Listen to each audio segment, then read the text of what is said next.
Told me, where's your fruit? If the Most High is your rock, don't treat him like a side piece. Come in this truth plan and treat you like a side piece. He's the God of mercy and wrath. So do you want to fly or do you keep the Bible on cop? The Most High is my rock. TK. Rock.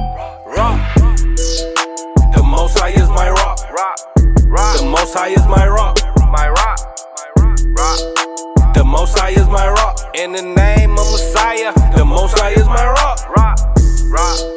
The Most High is my rock. The Most High is my rock. Yeah.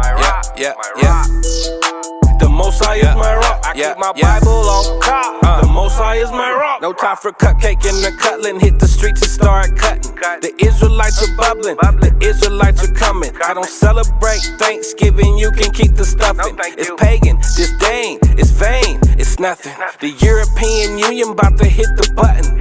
And I feel sorry for you if you think the Lord is bluffing. That's why I hit the booth and I tell the truth. Are you fishing with the truth? Tell me, where's your fruit? If the Most High is your rock, don't treat him like a side piece. Come in this truth plan and treat you like a side piece. He's the God of mercy and wrath. So do you want to fly or do you keep the Bible on cop? The Most High is my rock. TK. Rock. Shalom, brothers and sisters. Shalom. Alright, welcome to Israelite School of Biblical History and Practical Knowledge. We're here at 8524 South Bracewood Boulevard, Houston, Texas, 77071. Class times are Monday and Wednesday from 7 to 9 p.m., Saturday from 10 a.m. to 2 p.m., and then the Friday classes are 6 p.m. to 8 p.m. In Virginia, you can catch us under the same name, ISB HBK 2610 Granby Street, Norfolk, Virginia 23517. Class times there are Tuesday and Thursday from 7 to 9 p.m., Friday from 7 p.m. to 9 p.m., and Saturday from 10 a.m. to 2 p.m. In San Antonio, we're at 4219 Centergate Street. That's San Antonio, Texas 78217. And also in Albuquerque, New Mexico, at 7710 Menaul Boulevard, Menaul, and that's Suite F, Albuquerque, New Mexico, 87110. Sorry. We got Hanukkah coming up. That's going to be December 19th, sundown, to December 26th, sundown. So that should be 8 days of Hanukkah. All right, and that's the what is known as the Feast of Dedication in the New Testament, and we celebrate that for 8 days. It's the rededication of our temple after the destruction by the Greeks. Kids classes are you can watch the ones we have already recorded under ISB HPK Kids on YouTube. That's ISB HPK Kids. All right, and they're going to be on Saturdays during Sabbath class, starting at 2 p.m. We also have the blog talk. Mashaba does the blog talk. You can go on blogtalkradio.com/Mashaba. That's MASHAHBA, and that comes on Tuesdays and Thursdays at 9:30 a.m. If you need any custom-made garments, headbands, girdles, armbands, the pants with the fringes on them, shirts with fringes on them, t-shirts, any of that, any kind of custom-made garments you want to have done, Israel Wear is accepting orders. You can visit Everything Israel Wear on Facebook, and that's Wear spelled W-E-A-R. All right, and the school department is also selling the fringe shirts, so you can get a hold of us through Israel Wear or through the Israelite School of Biblical History and Practical Knowledge Facebook page, and we'll be able to get you hooked up with the fringe shirts and everything like that. If you have any questions during the course of this class, please text only. Don't call, because that will disturb the flow of the class. Text only 832-941-2443 during the course of the class, and we'll go ahead and address your questions. Or right there at the bottom of your YouTube page, there's a YouTube live chat, and you can put your questions in there, and we will also address any questions that come in through there. Outside of class times, you can hit up Priest Kazaki at 281-707-2737, or Priest Quatazap at 303-557-8979. Also, you can email us at isbhpk@isbhpk.org, and we'll deal with any questions or comments or anything like that you have off on emails outside of class times. Any donations, if you have any clothes, cars, books, laptops, anything that you think will help in the educational process of your people, you can send that to any of the school locations. All right, especially if you have canned goods, anything that will help the homeless, canned goods, clothes, anything we can use to help the homeless will be greatly appreciated. If you want to make monetary donations, those also go toward the same places. Or also, we're trying to get if we can get a bigger school, that way we can be able to house, the homeless, anybody that needs that facility. All right, so you can send your monetary donations to our Wells Fargo account, and that's account number 102-512-9896. All right, that's account number 102-512-9896 at Wells Fargo. You can also Google Wallet us at isbhpk@gmail.com. All right, so we take all those different forms of donations, and we definitely appreciate those that have given, the ones that have donated books and Bibles and Apocryphas and things like that. But, it's still needed. All right, we still got people coming in, new people coming in, that need books, they need writing utensils and things like that. So anything you can give will help. All right. With that, we're going to go ahead and get into the Sabbath morning ceremony. All right, so we're going to start setting up the prayers and everything. Again, if you have questions, you can use this time, if you're at home, to go ahead and put those in on the YouTube live chat, and we'll address your questions as soon as the prayers and things are done. All right. So, for brothers and sisters in here, I'm Majim, Wapanya Hakwadam, which means rise and face the east.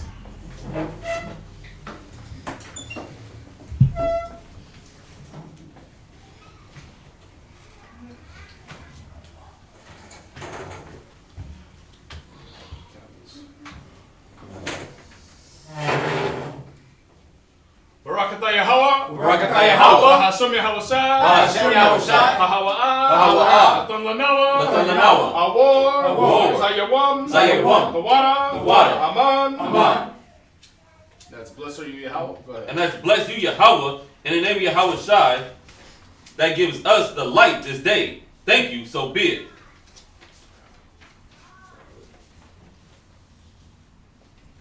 Barakatah Yahweh, Barakatah Yahweh, Hashem Yahushai, Hashem Yahushai, Bahawa'ah, Latan Lanawa, Rayach, Rayach, the water, Aman. And that's bless you, Yahweh, in the name of Yahweh Shai, that gives to us the sweet savor. Thank you, so be it.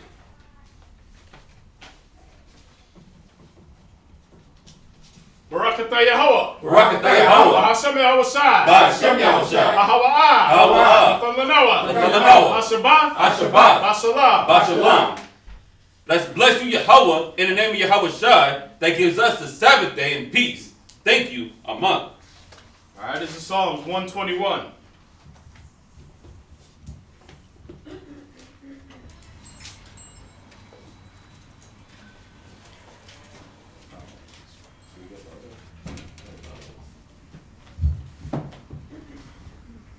Anasha, Ayanyamya, Al-Haharyam, Ma'aya, Yabawa'ah, Isaiah,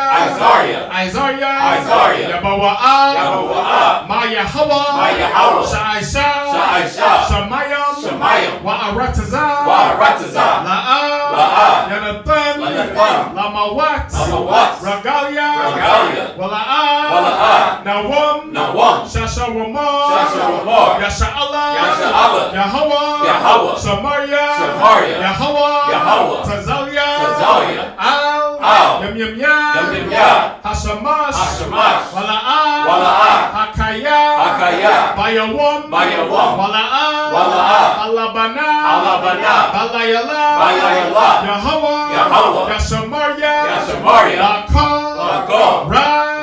Yashamar. Yashamar. Napashya. Napashya. Yahweh. Yahweh. Yashamar. Yashamar. Hawalakya. Hawalakya. Wabawaaya. Wabawaaya. Ma'aitan. Ma'aitan. Wa'ai. Wa'ai. I will love. I will love. Aman. Amen. Psalm chapter 121. I will lift up my eyes unto the hills. From whence cometh my help? My help cometh from the Lord, which made heaven and earth. He will not suffer thy foot to be moved. He that keepeth thee will not slumber. Behold, he that keepeth Israel shall neither slumber nor sleep. The Lord is my keeper. The Lord is thy The Lord is thy keeper. The Lord is thy shade upon thy right hand. The sun shall not smite thee by day, nor the moon by night. The Lord shall preserve thee from all evil. He shall preserve thy soul. The Lord shall preserve thy going out and thy coming in from this time forth, and even forevermore. Amen. Amen. Shema Yashallah. Shema Yashallah. Yahweh Allah Hayanawa. Yahweh Allah Hayanawa. Yahweh Achad. Yahweh Achad. Shema Yashallah. Shema Yashallah. Yahweh Allah Hayanawa. Yahweh Allah Hayanawa. Yahweh Achad. Yahweh Achad. Shema Yashallah. Shema Yashallah. Yahweh Allah Hayanawa. Yahweh Allah Hayanawa. Yahweh Achad. Yahweh Achad. That's Hear, O Israel, Yahweh our power, Yahweh is one. Alright, this is the Lord's Prayer as you find in Matthew chapter 6 verse 9 through 13. Abanawa, Abanawa, Bashamayim, Shabashamayim, Wadash, Wadash, Haya, Haya, Shamka, Shamka, Yahweh, Yahweh, Malakwavka, Malakwavka, Taba'a, Taba'a, Ratazaka, Ratazaka, Haya, Haya, Aisha, Aisha, Ba'arataza, Ba'arataza, Kawa, Kawa, Haya, Haya, Bashamayim, Bashamayim, Nadalla Noah, Nadalla Noah, Lacham, Lacham, Kom, Kom, Yawam, Yawam, Wasalach Noah, Wasalach Noah, Kawawat Noah, Kawawat Noah, Kasalach Noah, Kasalach Noah, Kawawat Yanoah, Kawawat Yanoah, Wala'a, Wala'a, Tabiya'a Noah, Tabiya'a Noah, Banasaya 1, Banasaya 1, Abal, Abal, Awashayna, Awashayna, Mayan, Mayan, Rai, Rai, Kaya, Kaya, Laka, Laka, Hamalakwa, Hamalakwa, Waha'ala, Waha'ala, Wahathapa Arath, Wahathapa Arath, La'ai La'ai Amar. Amar. Matthew chapter 6 verse 9. After this manner therefore pray ye, Our Father which art in heaven, hallowed be thy name. Thy kingdom come. Thy will be done in earth as it is in heaven. Give us this day our daily bread, and forgive us our debts as we forgive our debtors. And lead us not into temptation, but deliver us from evil. For thine is the kingdom, and the power, and the glory, forever. Amen. Amen. Alright, the 10 Commandments. You can find this in Exodus chapter 20. La'a, Yahaya, Laka, Alahayim, Acharayim, Alpanya. Thou shalt have no other gods before me. La'a, Ta'aisha, Laka, Pasol, Wala'a, Ta'ibadam. Thou shalt not make unto thee any graven images. La'a, Talakwak'ah, Sham Yahweh, Bashawa. Bashawa. Thou shalt not take the name of the Lord thy power in vain. Zakar, Hayawam, Hashabath, Laquadashwa. Remember the Sabbath day to keep it holy. Kabad, Abaka, Wa'amaka. Honor thy father and thy mother. La'a, Taratazach. Thou shalt not murder. La'a, Tana'ap. Thou shalt not commit adultery. La'a, Taganab. Thou shalt not steal. La'a, Ta'aina Shakwar. Thou shalt not bear false witness against thy neighbor. La'a, Lachamad, Kol, Asherah, Lara'aika. Thou shalt not covet thy neighbor's house. Yeshabim, which means to be seated. That's it.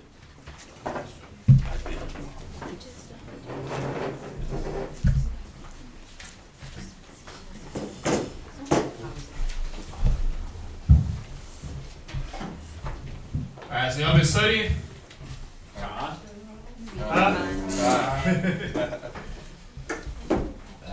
Remember that's gonna be the stability and that's gonna be your salvation in these times, man. It's gonna save your life.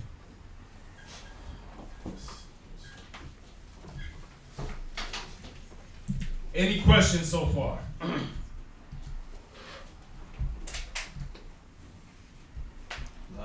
La. Alright. Just making sure nothing online, right? Alright, so let's get into this week's reading then. This week's reading, we're going to start at Genesis chapter 6, verse 9. First reader is going to read to 7, verse 13. You okay to read that? Okay. Genesis chapter 6, verse 9. No, I'm just making sure that when your time comes, you're okay to read. What else we got?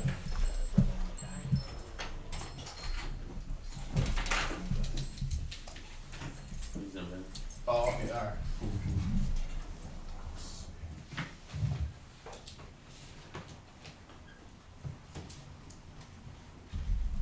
All right, so you starting off with Genesis 6, verse 9. Oh, wait.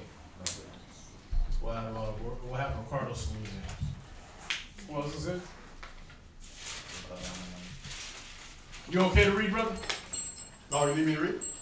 Yeah, we have Yeah, different brothers read. Just yeah, making sure you're cool to be in the rotation. Yeah, I'm cool with it. All right. I'll read from the Seaford. Is that okay? I don't have the Seaford. Oh, okay. Well, I mean, we all got the King James version of Okay, it, so I can do that.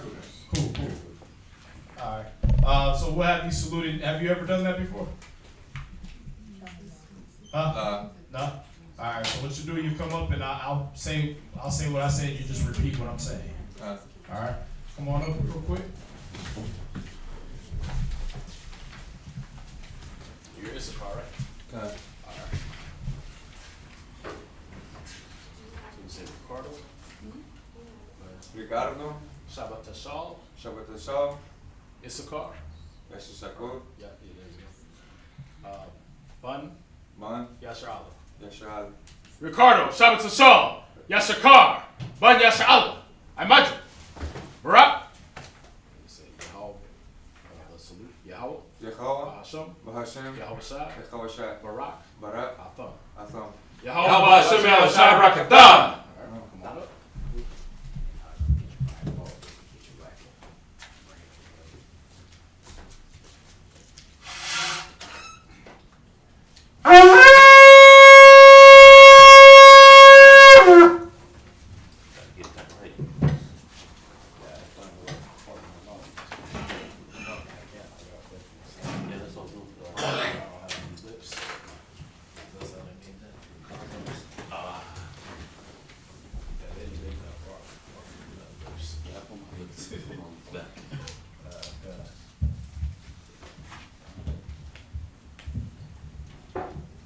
So we're starting Genesis 6, verse 9.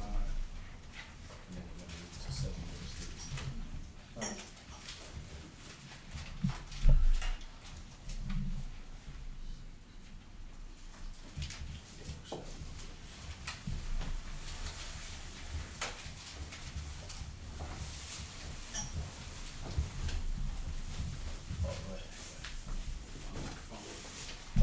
Genesis chapter 6, verse 9. These are the generations of Noah. Noah was a just man and perfect in his generations, and Noah walked with God. And Noah begot 3 sons, Shem, Ham, and Japheth. The earth also was corrupt before God, and the earth was filled with violence. And God looked upon the earth, and behold, it was corrupt, for all the flesh had corrupted his way upon the earth. And God said unto Noah, the end of all flesh is come before me, for the earth is filled with violence. Come through them, and behold, I will destroy them with the earth. Make thee an ark, and go for wood. Room shalt thou make in the ark, and shalt pitch it within with pitch. Verse 15. And this is the fashion which thou shalt make it of. The length of the ark shall be 300 cubits, the breadth of it 50 cubits, and the height of it 30 cubits.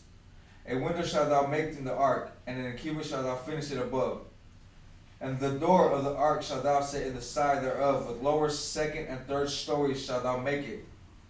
And behold, I do bring a flood of waters upon the earth, to destroy all flesh, wherein is the breath of life, from under heaven, and everything that is in the earth shall die. But with thee will I establish my covenant, and thou shalt come into the ark, thou and thy sons and thy wife and thy sons' wives with thee.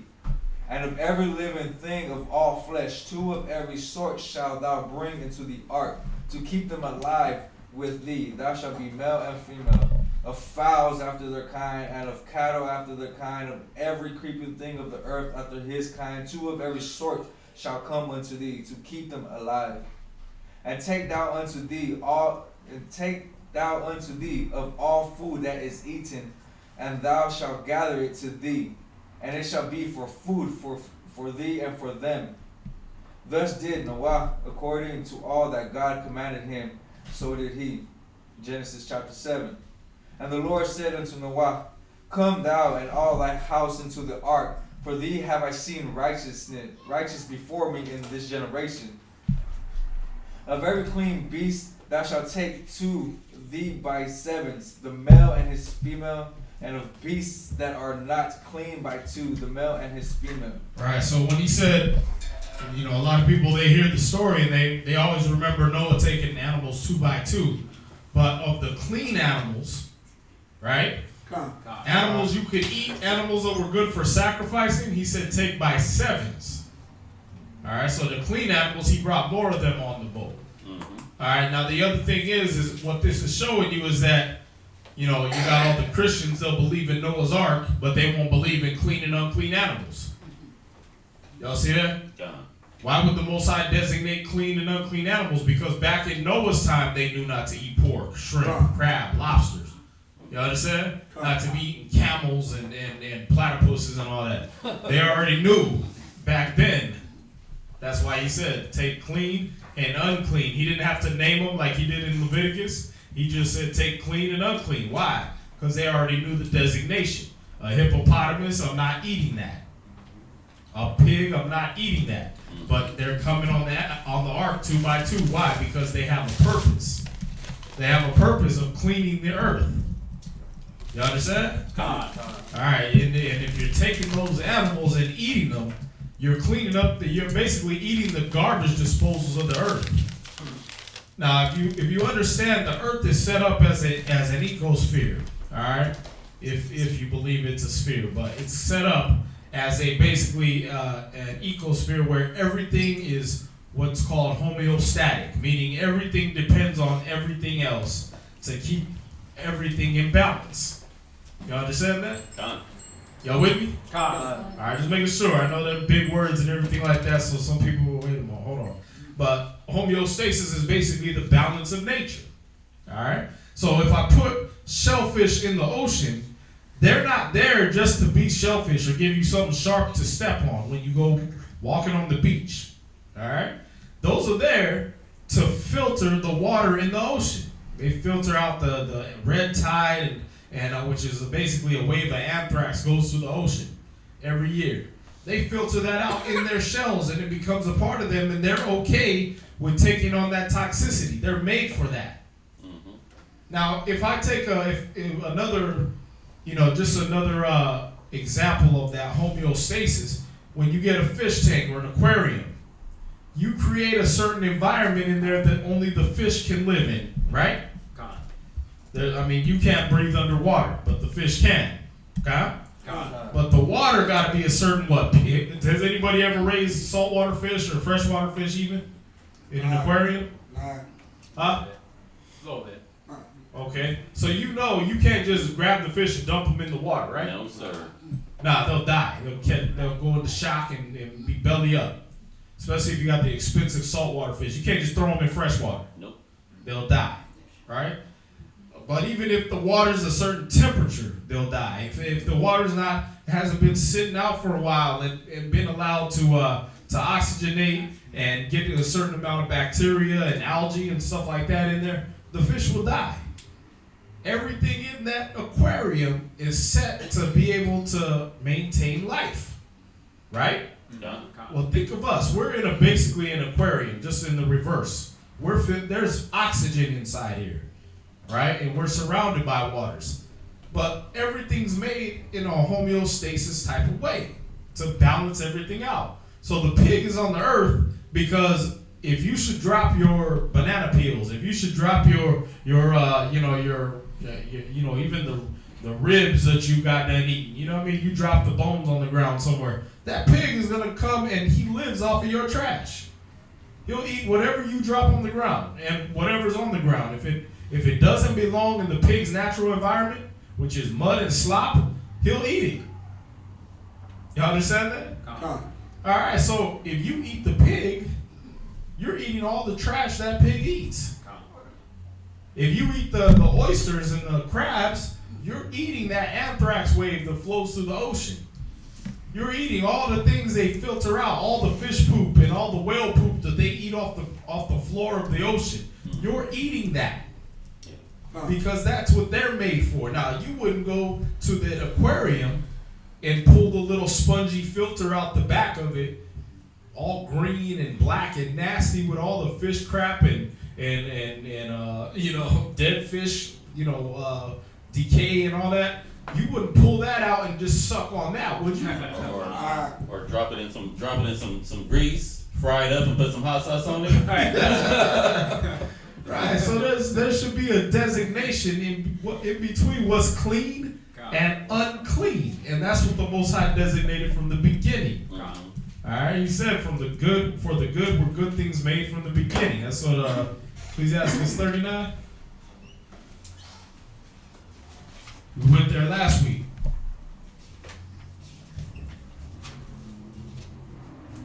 So it should be Ecclesiastes 39 in the Apocrypha. You got it?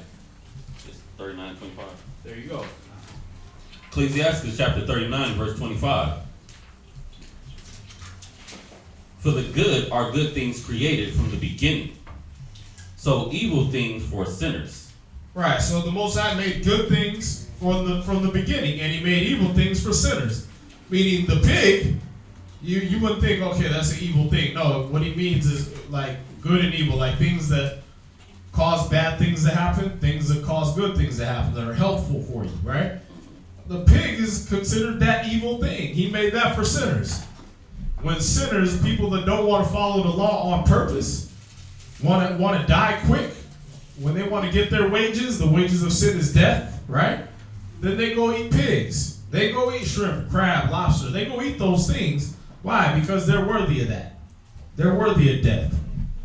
And those are the evil things that were created for them. They want to step outside the law, then those things will kill them.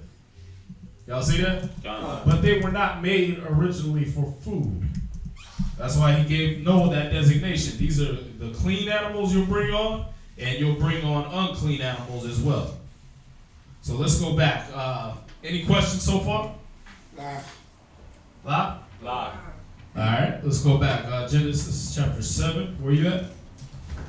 Genesis chapter 7, verse 3. Of fowls also of the air by sevens, the male and the female, to keep seed alive upon the face of all the earth.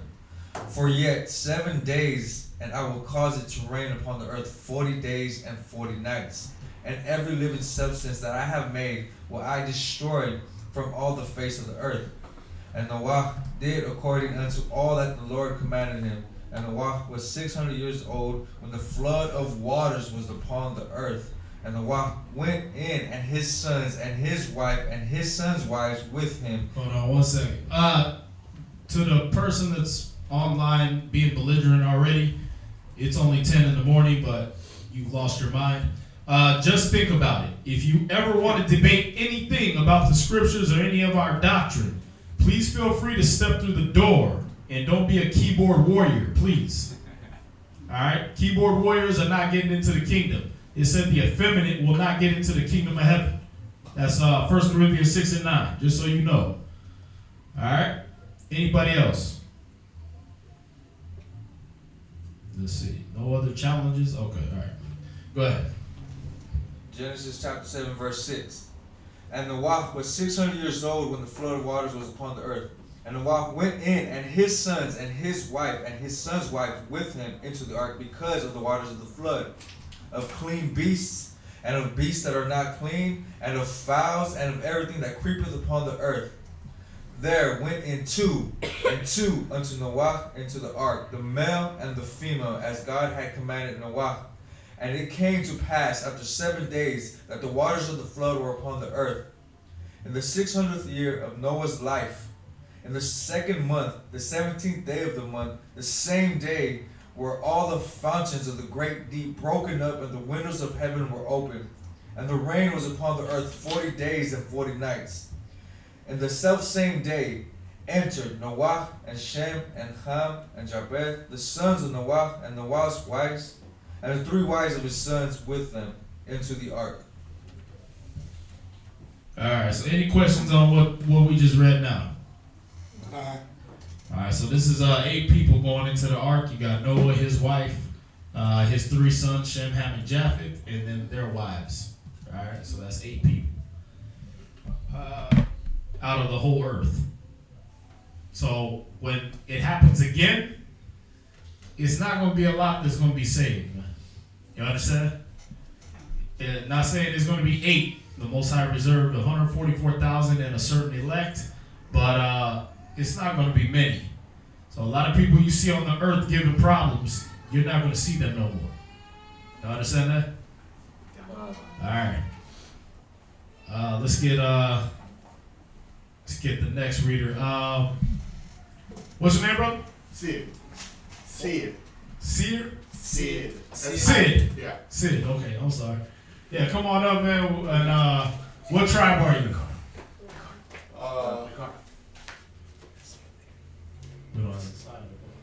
I'm sorry. Do you know what tribe you are? I'm Leviticus. Oh, Levi? Yeah. Nice. Levi. Nice.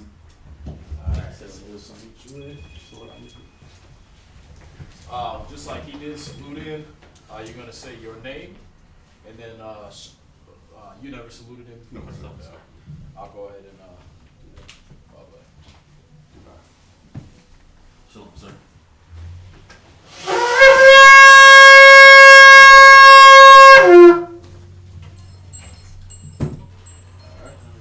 So it's Sid, Sid.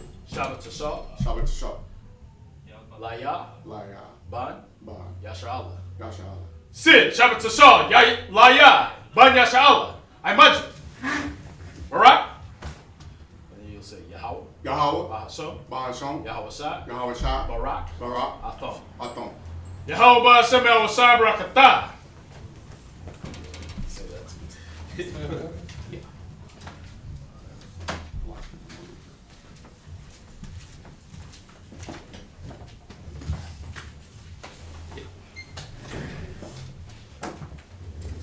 Alright, so you'll be starting at Genesis chapter 7, verse 14, and you read through 8, verse 16.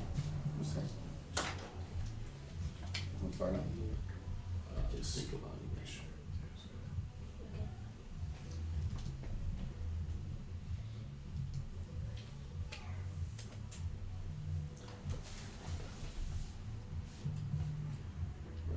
Again, just think about it. Don't be effeminate. Come on in. We'll talk it out. We'll go through the scriptures. All right. There's nothing about us that's anything like Islam. You ain't seeing no brothers blowing themselves up in no building for 70 virgins. You ain't seeing no brothers sleeping with 9-year-olds. You ain't seeing us say you can't eat pork and then go eat pork. That is not us. So don't try to put us in that box. If you have a problem with what we teach, bring yourself in here and we'll talk about it. That's not a problem. The scriptures say, let us reason like men, not effeminate keyboard warriors. And we'll get that scripture for you just so you don't think I made that up. What's going on? Huh?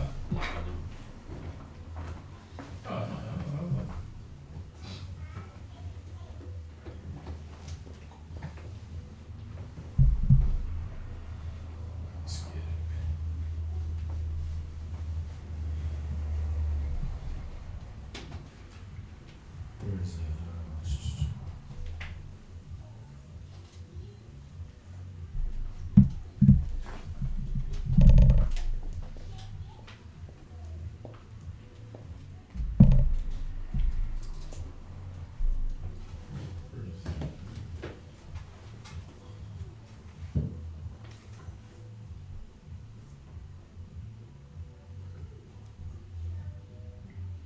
Go ahead and do the reading, and I'll find that form.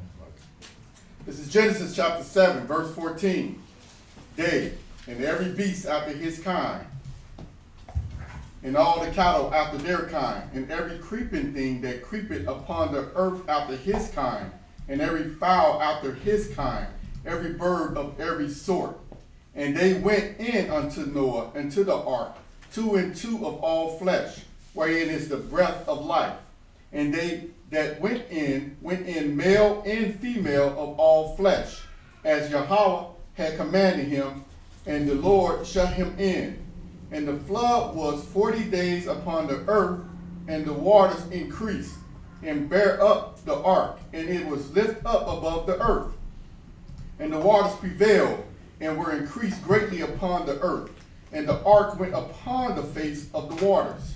And the waters prevailed exceedingly upon the earth.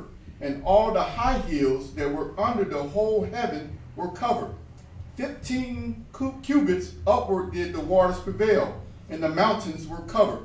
And all flesh died that moved upon the earth, both of fowl and of cattle, and of beasts, and of every creeping thing that creepeth upon the earth, and every man, all in whose nostrils was the breath of life, of all that was in the dry land, died. And every living substance was destroyed, which was upon the face of the ground, both man and cattle, and the creeping things, and the fowl of the heaven. And they were destroyed from the earth. And Noah only remained alive, and they that were with him in the ark. And the waters prevailed upon the earth 150 days. Genesis chapter 8, verse 1. And God remembered Noah and every living thing and all the cattle that was with him in the ark. And Yahweh made a wind to pass over the earth, and the waters a sewage. The fountains also of the deep and the windows of heaven were stopped, and the rain from heaven was restrained. And the waters returned from off the earth continually, and after the end of the 150 days, the waters were abated. And the ark rested in the 7th month, on the 17th day of the month, upon the mountains of Ararat. And the waters decreased continually until the 10th month. In the 10th month, on the first day of the month, were the tops of the mountains seen. And it came to pass at the end of 40 days that Noah opened the window of the ark which he had made, and he sent forth a raven, which went forth to and fro until the waters were dried up from off the earth. Also he sent forth a dove from him to see if the waters were abated from off the face of the ground. But the dove found no rest for the sole of her foot, and she returned unto him into the ark, for the waters were on the face of the whole earth. Then he put forth his... Okay. Can you scoot over just a little bit? Oh, you can't see it? Yeah. Thank you. Go ahead. Back to verse 10. And he stayed yet other 7 days, and again he sent forth the dove out of the ark. And the dove came in to him in the evening, and lo, in her mouth was an olive leaf plucked off. So Noah knew that the waters were abated from off the earth.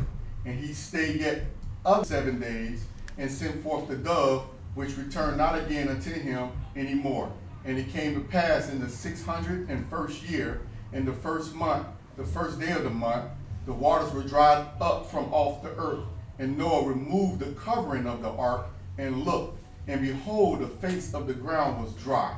In the 2nd month, on the 7th and 20th day of the month, was the earth dry. And God spake unto Noah, saying, Go forth of the ark, thou, and thy wife, and thy sons' wives with thee. All right, that's it. Yep. Any questions on that? Was there any beasts in the water, like sharks and all that stuff? Yeah, the things that live in the waters, they stayed in the waters. They didn't get flooded out. So whatever flesh that was consumed by the water got by the beasts of the water, basically. Basically, yeah. Yeah. I mean, that's what it became. You drowned and you got ate. All right. So all that generation, all that wicked generation, they whale crap now. They shark crap now. All right. They're coral reefs right now. Any other questions? All right. So let's who we got for next reading? All right, we'll get Jermaine up here, and yeah, this reading's pretty much a lot of it's self-explanatory, so we ain't gotta break it down too much. Well, come on up.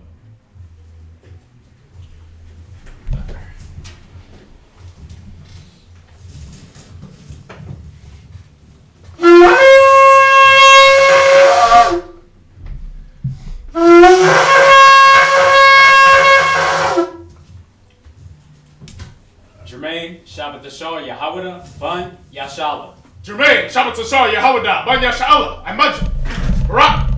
Yahweh, Yahweh Hashem, Yahweh Shai Brakatham. Yahweh Hashem, Yahweh Shai Brakatham. Come on up. Look late to the make something. This is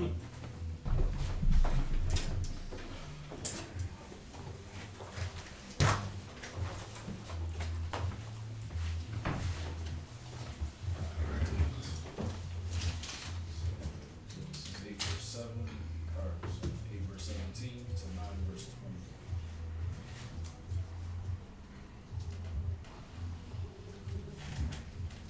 20.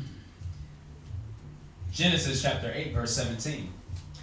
Bring forth with thee every living thing that is with thee, of all flesh, both of fowl and of cattle, and of every creeping thing that creepeth upon the earth, that they may breed abundantly in the earth, and be fruitful, and multiply upon the earth.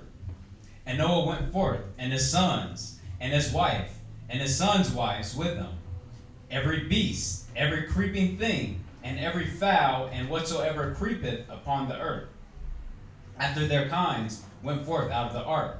And Noah builded an altar unto the Most High, and took of every clean beast, and of every clean fowl, and offered burnt offerings on the altar.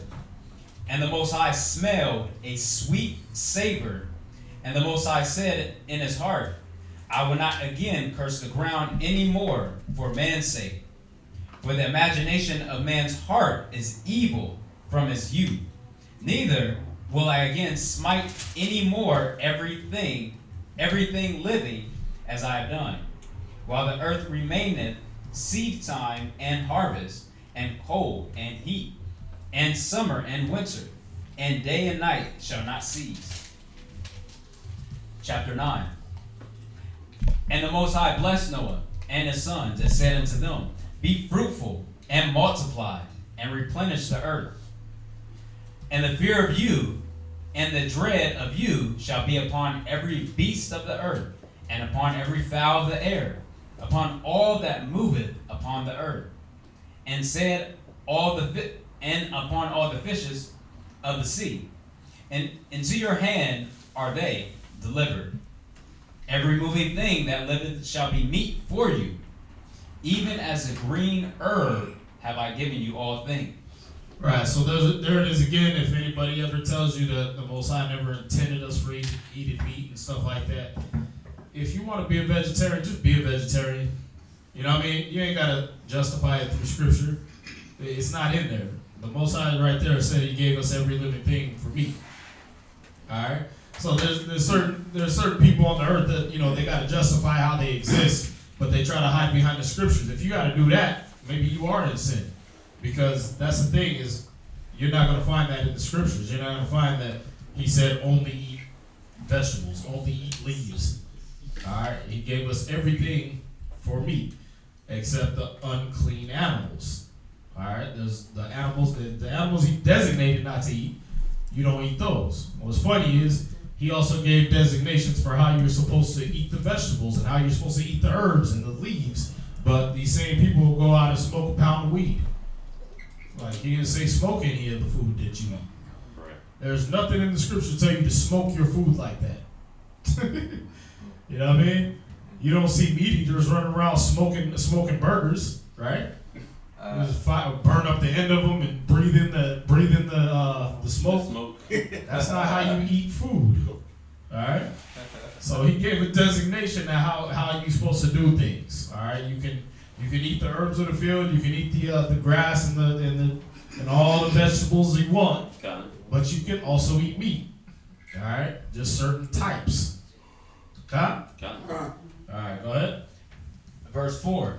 But the flesh with the life thereof, which is the blood thereof, shall ye not eat. There it is. No, the thing you don't eat out of the animal, you don't eat his blood. All right, you don't eat the animal's blood. That's where the DNA is. That's where the life is. All right. So it's like you're giving yourself a blood transfusion with an animal. All right, you're gonna take on the animal's DNA, and that's gonna interrupt your DNA sequences. It's gonna mess with the coding the Most High put in you.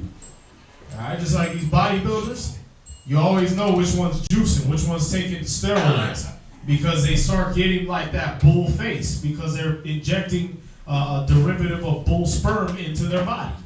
So they start getting that blocked jaw, just like a bull. You know what I mean? They start getting that wide shape, just like a bull. Why? Because they're injecting an animal's DNA into their body. They're putting blood in their body. Y'all see that? Right, so the Most High says stay away from that. You don't need no confusion. The Most High is not the author of confusion. So he don't want you putting animal DNA into mixing it with your DNA, because you're not supposed to be an animal. All right? Remember 1 Corinthians 15, verse 39, right? There's one flesh of beast, there's one flesh of fish, there's one flesh of man. All that's supposed to be separated. All right? We're not all one. You don't need no whale DNA in your body. You don't need dolphin DNA in your body. All right? Y'all got that? All right. Question. So that applies to like eating that bone marrow, like inside like that blood in the bone. Because before I knew the truth, I was eating chicken wing, crunching it. That's how I was. That's a big thing in a lot of cultures, man. Especially Israelites is sucking on that bone, sucking that bone marrow out. Yeah, you know what I mean? Does that. Levi does that a lot. Yeah. Benjamin, same thing. But no, that's where the blood is created. That's what makes the blood. Just like you don't eat the liver. The liver is what filters all the blood, so it's basically a big blood bag. All right, you don't eat those certain things because you don't eat the meat with the blood. You understand that? Everybody? All right, some people don't know. That's why I'm making sure y'all know. Where we at? Genesis chapter 9, verse 5. And surely your blood of your lives will I require. At the hand of every beast will I require it. And at the hand of man, and at the hand of every man's brother will I require the life of man. Whoso sheddeth man's blood, by man shall his blood be shed. For in the image of the Most High made he man. And you, ye be fruitful and multiply. Bring forth abundantly in the earth, and multiply therein.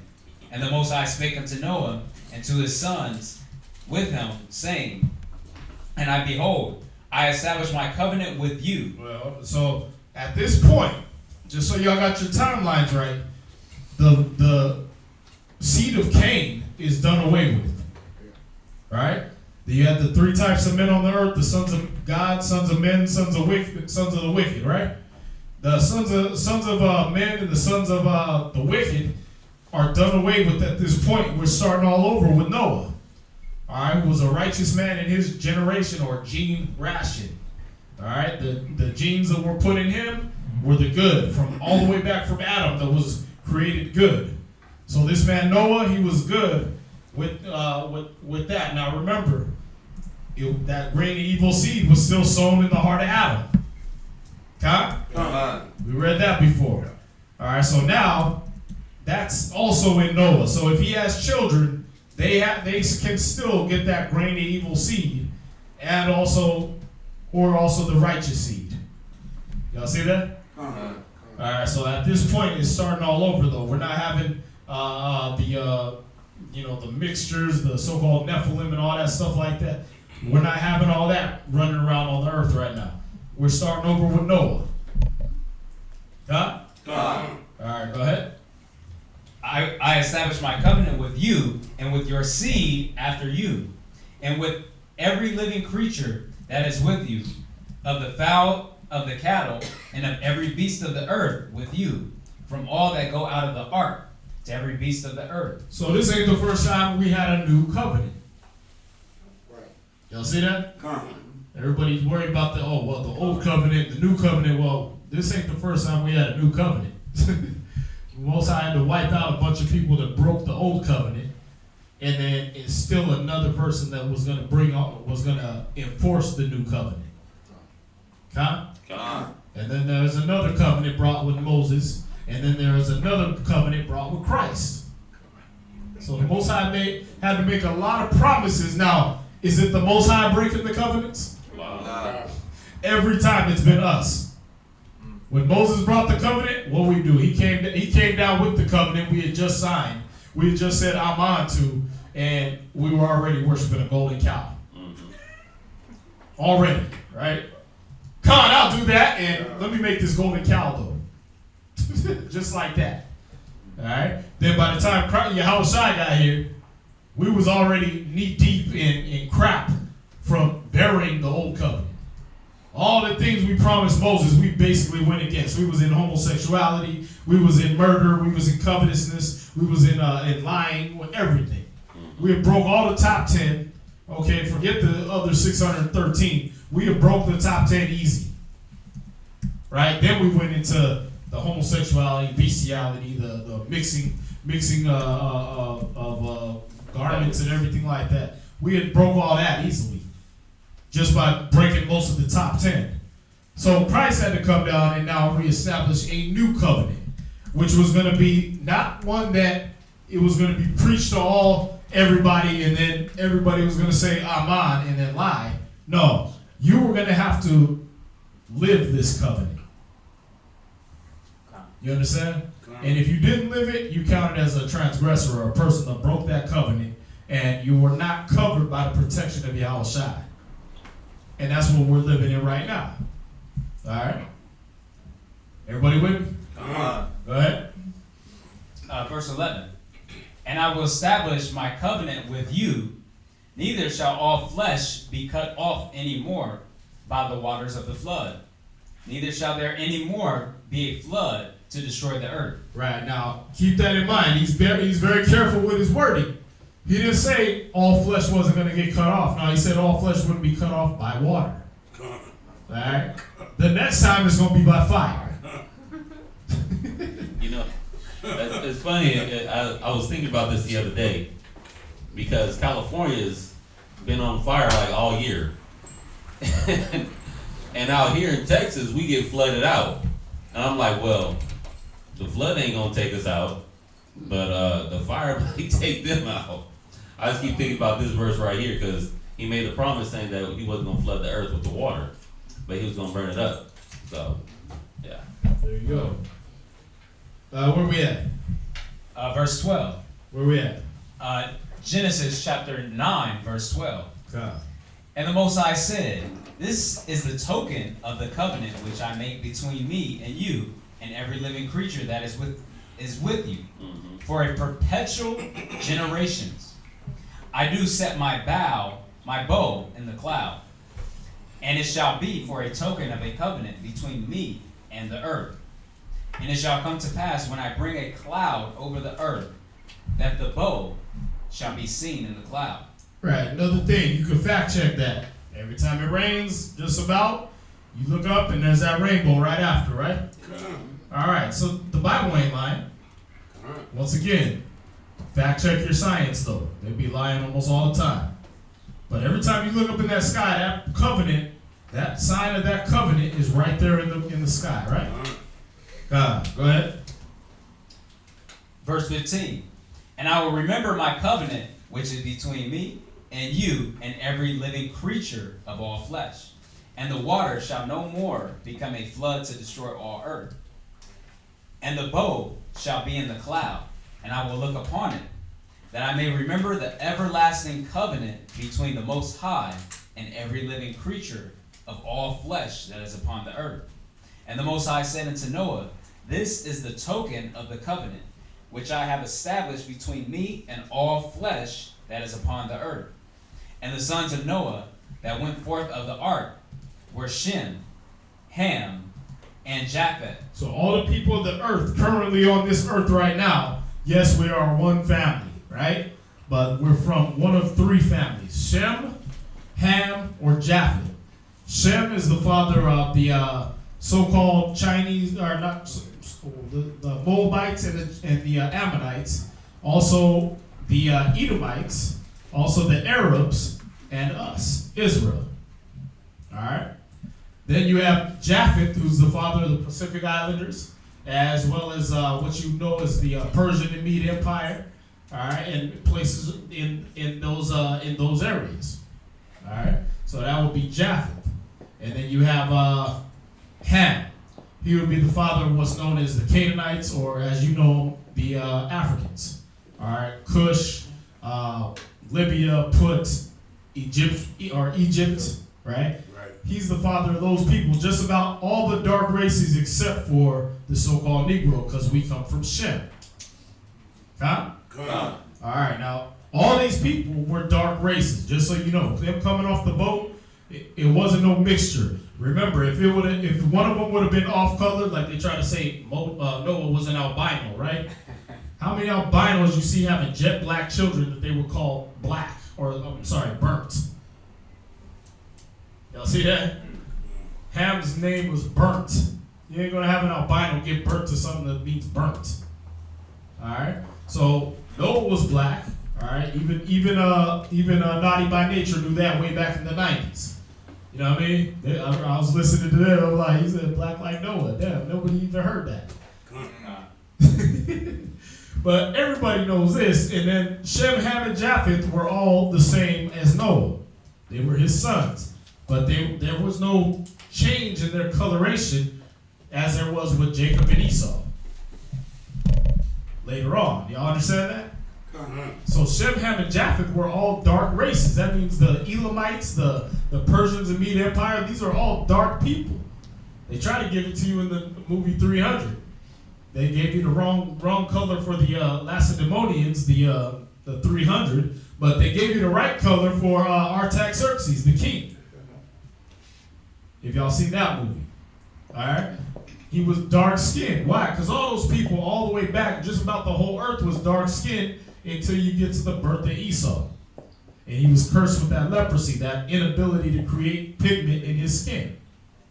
All right? But these were all dark nations coming off this boat, but they were not all the same families. Y'all get that? So we're not all the same. Go ahead. And Ham is the father of Canaan. These are the three sons of Noah. And of them that was the whole earth overspread. And Noah began to be an husbandman, and he planted a vineyard. And he drank of the wine, and was drunken, and he was uncovered within his sin. Right, because that's why the scriptures tell you to watch out for new wine.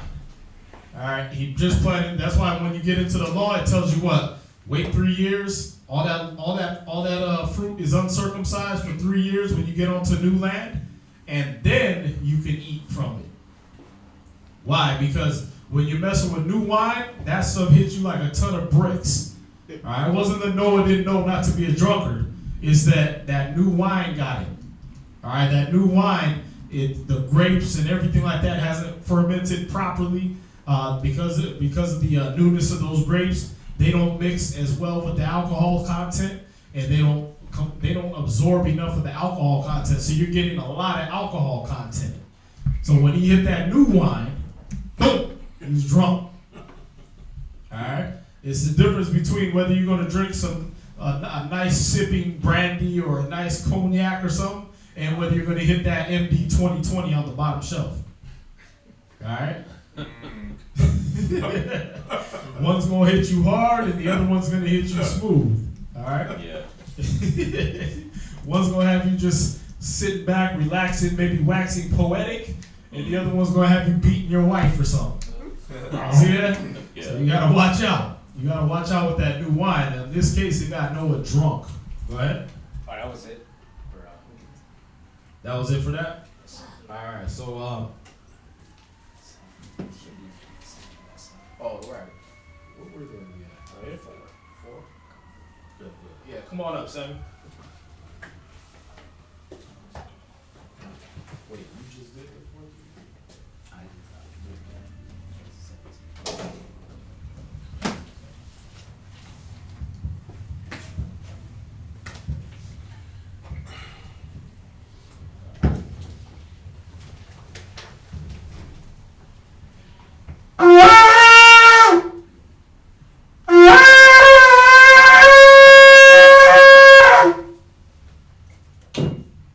Samuel, Shabbat Shah, Yehuda, Ban Yashua. Samuel, Shabbat Tashah, Yehuda, Ban Yasha'Allah, I imagine. Barak. Yehuda, Shemel, Shabbat Katam. Yahweh Shemel Shai Brakatah.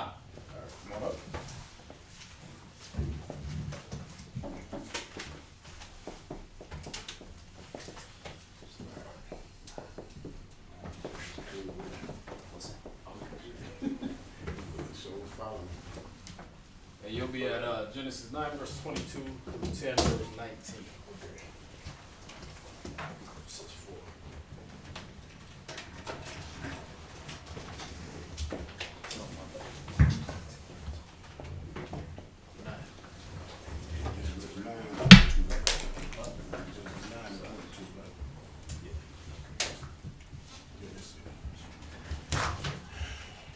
Genesis chapter 9, verse 22. And Ham, the father of Canaan, saw the nakedness of his father, and told his 2 brethren without. And Shem and Japheth took a garment and laid it upon both their shoulders, and went backward and covered the nakedness of their father. And their faces were backward, and they saw not their father's nakedness. And Noah awoke from his wine and knew what his younger son had done unto him. And he said, Curse be Canaan, a servant of servants shall he be unto his brethren. And he said, Right, now it's weird, right? That Ham was the one that did it, but Noah woke up and said, Curse be Canaan. Y'all know who Canaan is? His son. Yeah, he's Ham's son. Y'all see that? But see, here's the thing. In Hebrew culture, the son is a reflection of the father. So if you curse your son, people look at you like you got the problem. Right? If my son Benaiah was running around being a homosexual, y'all be asking me, well, where'd you go wrong? Right? I would be the one to look like I raised him that way. Huh? Right, so he ain't gonna curse his own son, because that would be the curse on him. He cursed Canaan to be a reflection of his father. See that? And that's pretty much the worst thing you can do to curse somebody is not just curse them, but curse their children, curse their child right in front of them. Y'all see that? Especially when back then your curses carried weight. Your curses were like a prophecy. Your curses actually put that characteristic on those people. So what characteristic did Noah curse Canaan with? Go ahead. Verse 26.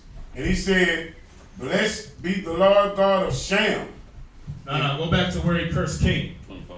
And he said, Cursed be Canaan, a servant of servants, shall he be unto his brethren. Right, so he made Canaan a servant of servants. All right, so that's what the Canaanites, or what you know as the Africans, designation is originally. Just like our original designation is to be the rulers of the whole earth, have everything in dominion under us, right? Canaan's designation is to be a servant of servants. All right, that's why every nation on the earth got them in servitude. It was some quote I was just reading, but man, what did they say? They said basically the African, they were basically saying Africa's just a big cemetery for Africans. Because when an African grows up, they put their investments in Dubai, and they put their investments in China, and they go on vacations in Germany, and they go do their when they need medical help, they go to Europe, or they do vacations in Europe or the United States. They spend all their money and time everywhere else, but then they make sure they get buried in Africa. Why? Because they're a servant of servants, man. All they do is give their riches to everybody else. Wow. Y'all see that? What was that? Not King Ferdinand, but it was Wilhelm. No, not Kaiser Wilhelm. Leopold. Leopold killed like 14 million Africans. The whole world don't even teach about that. He was a general. He killed like 14 million Africans. No, they don't even teach that hardly in the world. And if you go to these schools and learn about famous murderers and mass murderers in history, you're going to hear Hitler's name all day. Because the fake Jews got you believing in the Holocaust. Right? They'll preach that all day. But Leopold, that killed 14 million Africans, they ain't going to say nothing. Why? Because they don't care about Africa. Those are servants of servants. All right? And a matter of fact, that's what they tried to sell us off as. They tried to sell the Jews off. And when the Arabs were putting us in slavery, they tried to sell us off and tell the white man that we were the cursed children of Ham. Why? So they could justify putting the Most High's chosen people into slavery. And the white man would actually believe that. All right, I got another book, Lost Tribes and Promised Lands, but let me get Ham real quick out of the Zondervan Pictorial Bible Dictionary, in case y'all haven't read it yet. Because remember, Noah had the 3 sons, Shem, Ham, and Japheth. And then here it's going to tell you all about Ham.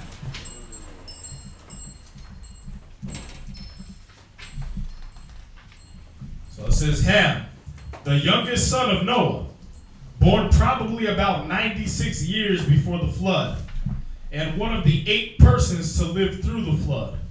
He became the progenitor, meaning the father, of the dark races.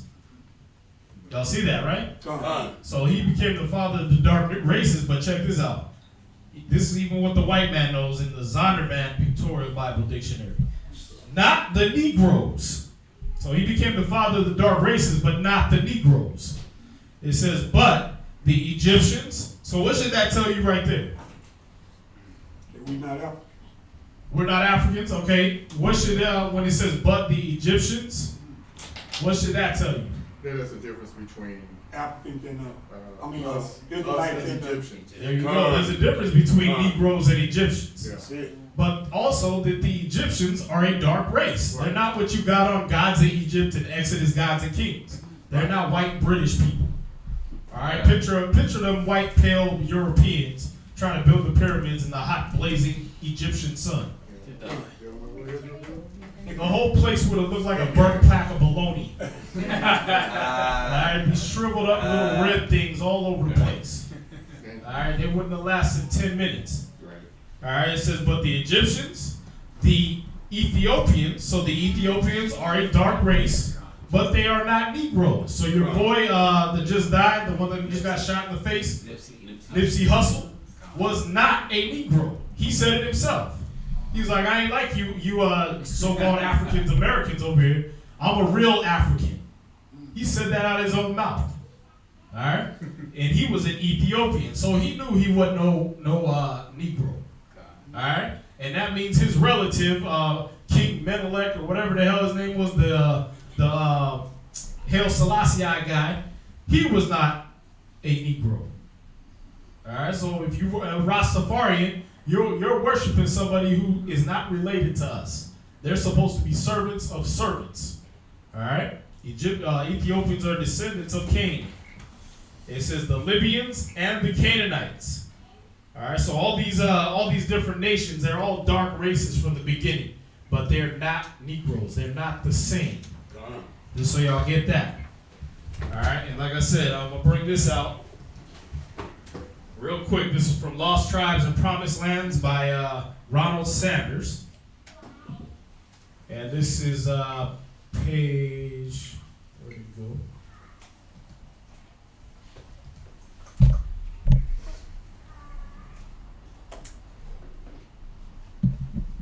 Page 55, it should be.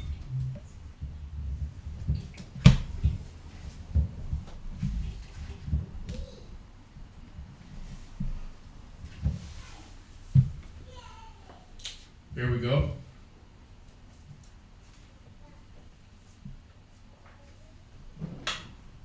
It said, slaves may not yet have been part of the Guinea trade when the Carthaginians passed it on to their successors. We do not know. But it is certain that slaves were among the commodities being obtained by the Arabs in Guinea by the time Portuguese ships began to outflank them there in the 15th century. Indeed, it is possible to say that Negro slavery in the modern Western world is an Arab legacy.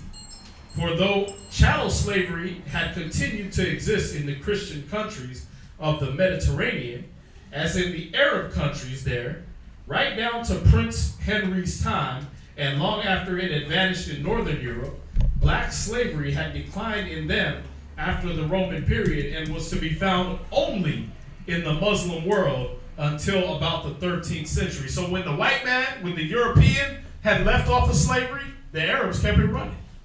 So all y'all that want to beat Islam and Muslims and all that, have fun worshiping your slave masters. They worse than the white man would. All right? They actually keep it going until this day. Matter of fact, I'm going to jump down. It says, one of the Arabic words for slave, abid, all right, which is the same as in Hebrew, ibad, all right, eventually became fixed as a specific term for a black slave.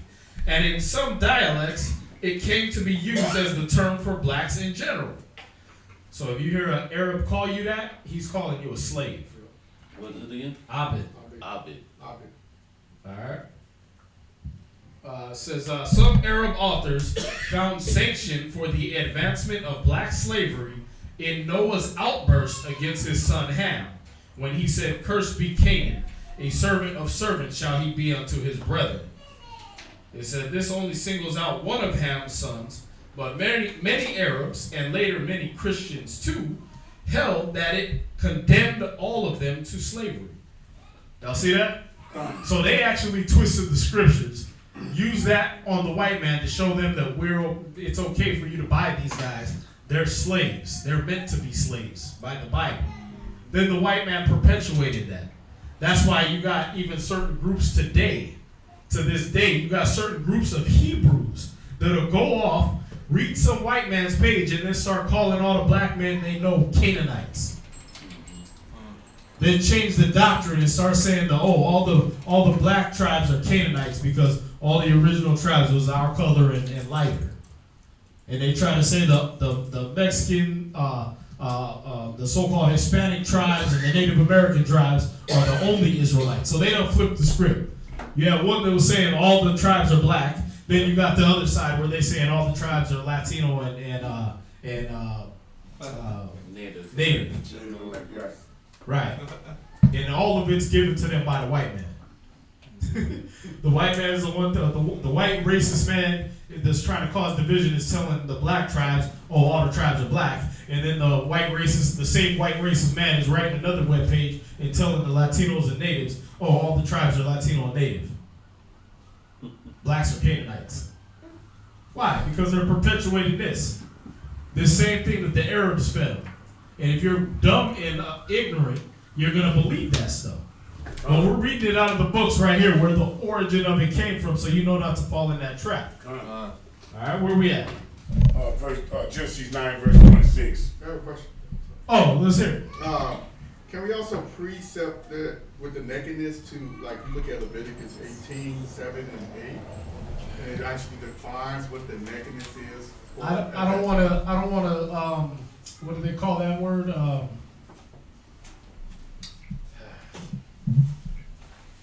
I don't basically want to try to make that correlation because there's some that say, the nakedness of his father meant he slept with his wife. Right. Or saw his wife as well as himself, or their mother. Right. So there's that, but also uncovering a person's nakedness meant you slept with them. Oh. So there's some that say because, like, when you go on later on with every Hamitic and Canaanite nation, they all became homosexuals, and they even got to where they spread that back to Israel. So a lot of people speculate, that's the word I was looking for, that Ham had slept with Noah, that he went in and raped Noah. Yeah. So that's why I said I don't want to speculate on that because there's different opinions based on the word, the phrase, the nakedness of his father. All right. So as we read it, that's how we explain it. That he saw his because that's also a sin too. Yes. Right. To me, it's not one that brings down curses on all your generations like that.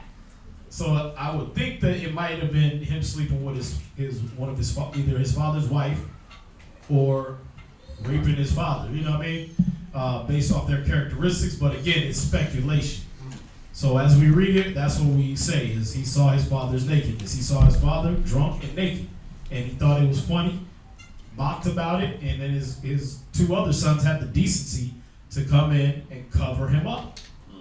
All right, because that's when you're reading it for what it says, it makes more sense that they had to go backward and cover his father, right? Otherwise, they wouldn't keep saying they went back and covered their father's nakedness. They would say they went back and covered up their mother. You see what I'm saying? It would change the terms because of what they were doing, because of the action they were having. But it says they went back and they covered their father. So more than likely is he saw his father's nakedness. All right? But like I said, those are all perfectly valid theories based off the scriptures too. So I don't rule those out. But since we don't know, we can only go by what we read. All right? All right, just so you know, I'm not ruling out what you're saying because we hear this. Oh, no. We always, I even thought about it, about Leviticus and all that. And we always discuss this too, but there's no other information given to us besides what's here. All right? So where are we at? Any other questions? Oh, yes, sir. You had another question? No, sir. Oh, okay, all right. Anybody else? No. All right. Genesis chapter 9, verse 26. And he said, Blessed be the Lord God of Shem, and Canaan shall be his servant. God shall enlarge Japheth, and he shall dwell in the tents of Shem. So when you read about that, blessed be the Most High of Shem, Canaan shall be his servant. When you get into King Solomon's time and David's time, they had Hiram, the king of Tyre. He was their servant. They were keeping his nation alive by feeding his people with wheat and things like that, being able to keep them alive from starvation and famine. And in turn, Tyre came and brought the trees and stuff like that, and had his carpenters help him build the temple. So you read that in Chronicles. So now when you look at them on TV, when you see them late night, they're what? They're back to starvation. They're back to the flies buzzing around in their eyes. Right? Sally Struthers trying to get them 75 cents a day. Right? Why? Because they're not able to eat off us no more. And they were a servant of servants. God? So they used to be able to eat off us. Now they help sell us off into America just to be out from under our rule, but now that you're starving. Now you're down there starving and getting your land raped. Back then we were allies. They helped us and we helped them. All right, so where we at? Verse 27, last precept. And Canaan shall be his servant. Verse 28. And Noah lived after the flood 350 years. And all the days of Noah And all the days of Noah were 950 years. And he died. Genesis chapter 10, verse 1. And now these are the generations of the son of Noah, Shem, Ham, and Japheth. And unto them were sons born after the flood. The sons of Japheth, Gomer. All right, Gomer is the land you now know as France. It's the land, not the people. The people that are in France right now are descendants of the Edomite Empire. All right, but the original people that were there were dark-skinned people known as Gomer or Gomer. Go ahead. And Magog. These are the inhabitants of Russia. The original inhabitants and the landmass of Russia. Go ahead. And Madar. And again, all this can be fact-checked. When you go look up on Google the original inhabitants of Russia, they're going to show you a dark-skinned man. They just dug up some remains of this dark-skinned man and said these were the original people.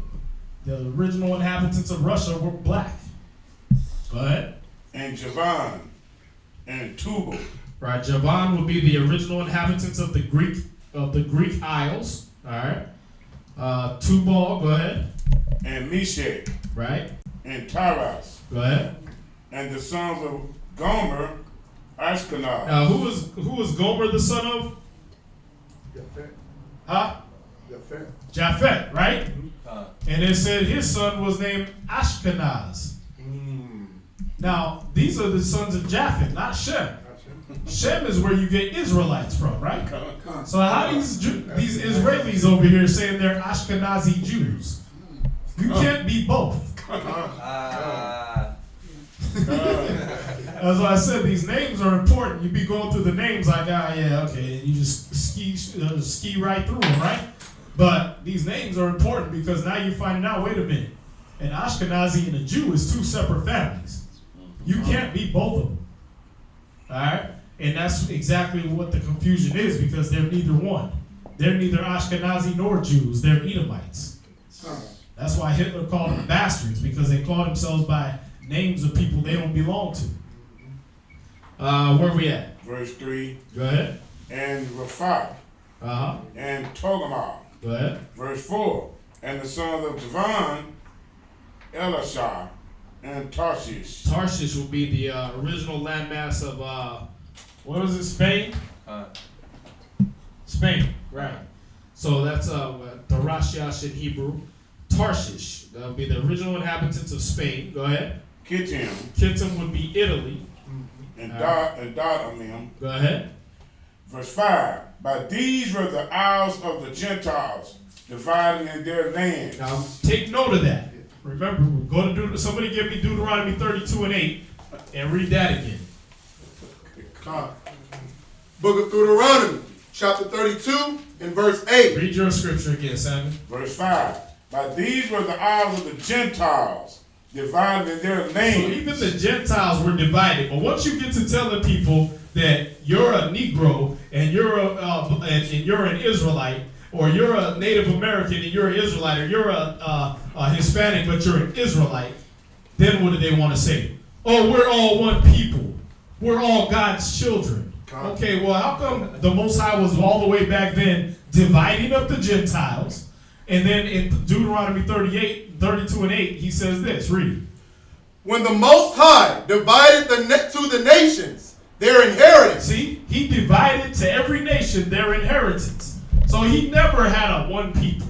He never had a we are the world and we are the children and let's all get together and do all that. He never had that going on. There was always a division of the nations. You go to China to this day, try to scoop up one of their girls, being black. Their father will look at you like you dropped off an alien planet. Because why? They don't believe in all that. They don't believe in intermixing. That's what Bruce Lee was having the problem with, right? His own people was trying to kill him for bringing kung fu to other nations. And when we do that, when we watch him and we watch the movie and the surrounding, we're like, oh yeah, we can see that. That's a Chinese secret. That should be their thing. But when we start telling people we Hebrews, all of a sudden, oh, the whole world is God's people. Oh, we're all God's chosen and blah, blah, blah. Get out of here, man. Buddha can have a chosen people, but the Most High, the God of gods, can't. The damn Arabs, Allah can have a chosen people, and they all be Arab, and if you want to be a Muslim, you got to dress like an Arab. But when it comes to being a Hebrew, you can just, everybody can get in. Right. The God of the Bible, even though he addressed the whole Bible, 1,500 pages, to only Israel. Right. But all of a sudden, he's everybody's God. Get out of here, man. What's that? I was reading this book. It was like, it was called Echo. And it was talking about how Hitler wanted all German race, like, to follow him. And he wanted pure German race. And there was a German kid that didn't want to join it because he didn't look German. Right. His face, I guess his face was weird, I guess. He didn't look German. He wanted to be part of it because he thought because Hitler wanted all German race. Right. That's what I'm saying, is all these other nations can want the best for their people. But when it comes down to us saying we're the actual people of the Most High, then it's, oh, this belongs to everybody. Right. That's funny, because when Buddha and all them were doing their Tao Te Ching and their Confucius laws and all that stuff like that. Not everybody jumped on. They didn't say that was to everybody. They didn't say that was to any specific people. They didn't say that was only to the Chinese, but pretty much everybody relegates that to the Chinese people. Oh, the Tao Te Ching, you must be in the Chinese culture. Oh, the Quran, oh, you must be into Arab culture. Oh, the Baha'i faith, you must be into their culture. But when we say the Bible, which specifically says it's to Israel, Psalms 147, verse 19 and 20, Psalm 78 and 5, Matthew 15 and 24, all those scriptures, they say that's for everybody. Oh, that's up for interpretation. Well, why did you leave the Art of War and the Tao Te Ching and all this stuff over and Confucius all to the Chinese? Why did you leave I forgot the Japanese book, man. Huh? That's Chinese too, the Tao. I forgot, there was we'll say the rules of Bushido and all that stuff like that the Japanese are into, right? Why did you leave that relegated to just the Japanese? But our book, which is specifically written to us, y'all made it for the whole. This don't make sense, man. The Most High always had division. Read that again. Deuteronomy 32 and 8. Deuteronomy chapter 32, verse 8. When the Most High divided to the nations their inheritance. See, their inheritance, their being a plural possessive pronoun denoting ownership, he said, that's your inheritance. China, that's for you Chinese. Arabia, that's for you Arabs. Sweden, that's for you Swedes. All right, Europe, that's for you Europeans. He gave every nation their little inheritance. Right? And he divided every nation up. So there was always that division, even among the Gentiles. So he gave them their inheritance. Go ahead. When he separated the sons of Adam. When he joined in unity, all the sons of Adam. When he separated the sons of Adam. When he gathered us together under Kumbaya, we are the world. When he separated us, the sons of Adam. He separated us, man. You're not white, so you don't hang out with white people. You're not Chinese, so you ain't supposed to be hanging out with Chinese people. That's why they keep that law until this day, because they know it was written in their spirit to be separate from the other nations. What's that? I know, like, when I was in the Christian church, well, all throughout my life, living and growing up in a Christian church, I realized that when I was in the Baptist church, we didn't really have too many like white people or Asian people in the church. But as I got older, I started going to like different churches, and I started understanding like, okay, it's not just the Baptist, but it's Christianity as a whole. Like we'll have like our certain like denominations, I would say, right, where it would mostly be this group or that group. Like you'll see mostly whites and Catholics or Seventh-day Adventists. But then when you go to like non-denominational or something of that nature, that's when they start like mingling all of us together. And now it's like you got the mega church like here in Houston. Yeah, Joelstein, like, yeah, it's weird. It's weird how they do that. Did he just host? Who did he just host over there? Was it Cardi B or? No, he didn't. Kanye West, something like that?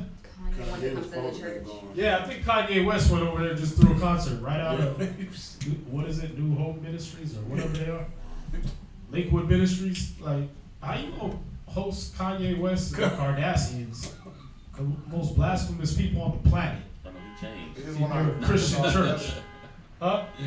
Yeah, I mean, yeah, Kanye's a Christian now, right? Yeah. But he's still promoting the Book of Yeezy. Right.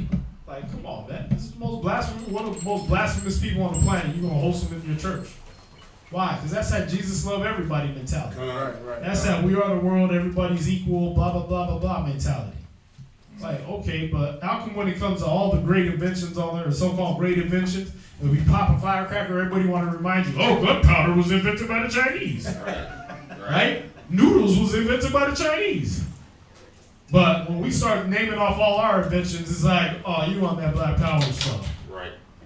Like, yeah, we invented the cotton gin, we invented the light bulb, the telephone, all these different inventions the white man took credit for, that's us. Oh, you on that Black Power stuff. Come on, man. Everybody else gets glory for their inventions. Everybody else gets credit for what they do, but us. We can't say nothing. But that's a curse on our people. But just going back, y'all seeing this, that the Most High originally, he divided the nations. He made, and then he said he did what? Read on. He set the bounds of the people according to the number of the children of Israel. Right, so he gave he knew the children of Israel was going to have a certain number of people. So he said, okay, y'all inhabit all the way from the Mediterranean to Iraq, from the Euphrates to the Red Sea. That's all your boundaries. That means if anybody come in there, they got to be circumcised, pare their nails, pare their hair, and start worshiping the Passover, or they just travel through. Right? He said boundaries. If they come into your territory, they got to abide by these rules. But we don't have that no more. Why? Because all our people are into, well, God loves everybody. No, he set boundaries. He didn't have you be like the other nations. He didn't have the other nations coming in being like you. So that, that's the problem, right? All our inventions are given to another nation. Why? Because we co-mingling with them. We sit here and make rap and hip-hop and R&B, and now they want to make the king of rap, the king of hip-hop, Eminem. Why? Because you let him in the boundary. You let him in. Yeah. You know what I mean? They want to make Nipsey Hussle the Messiah. Why? Because you let him in. Y'all niggas let him into Compton. Y'all let him cohabitate with y'all and steal your whole culture. What were you gonna say? I was listening to this one pastor, and he had a good point as far as like how they're bringing us all under the RCC, the Roman Catholic Church.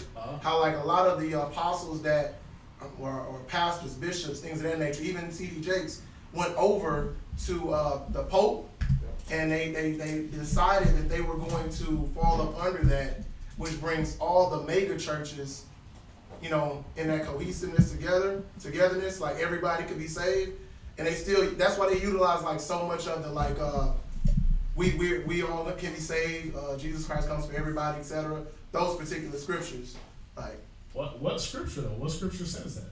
I think it's John 3:16, like. Oh, have you ever went through that breakdown? Yeah. Con. I understand it. Right. I understand it, but I'm saying that's what they use. Like the pastor was just saying, like all of those mega churches guys, they went over there and they fell under the Pope. So they're deciding to preach the way they're preaching because they chose to fall under the Pope. They're all united under John 3:16. Their favorite scripture. Yeah, basically. And they can't figure out why everybody identifies them as the Antichrist. They also send out a bulletin on a weekly basis to all these churches. So then you think they're talking about the same thing. Right. It actually is a bulletin of what the Roman Catholic Church is pushing that week. Right. And it's funny because they be double dutching all the time. Like, oh, abortion's legal. Oh, no, it's not. Oh, abortion's legal again. Oh, no, it's not. And homosexuality's okay. Oh, no, it's not. They keep double dutching on it. It's like, why don't you just obey the scriptures? That way you don't have to be, what is that? Double-minded.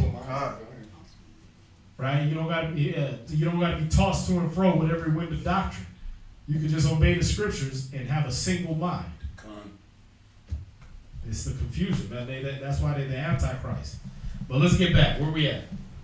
We still at Genesis chapter 10, verse 5. The sister back there had a hand up. I don't know if she wanted to have a question. Yeah, there goes Zion Ali. He brought it out. Bushido. That's the one from Japan. I just wanted to know the verse that he was reading. Oh, okay. All right, sister. Oh, the Deuteronomy 32:8? Yeah. Oh, okay. Yeah, that's what he was reading. Okay. We back at Genesis chapter 10, verse 5.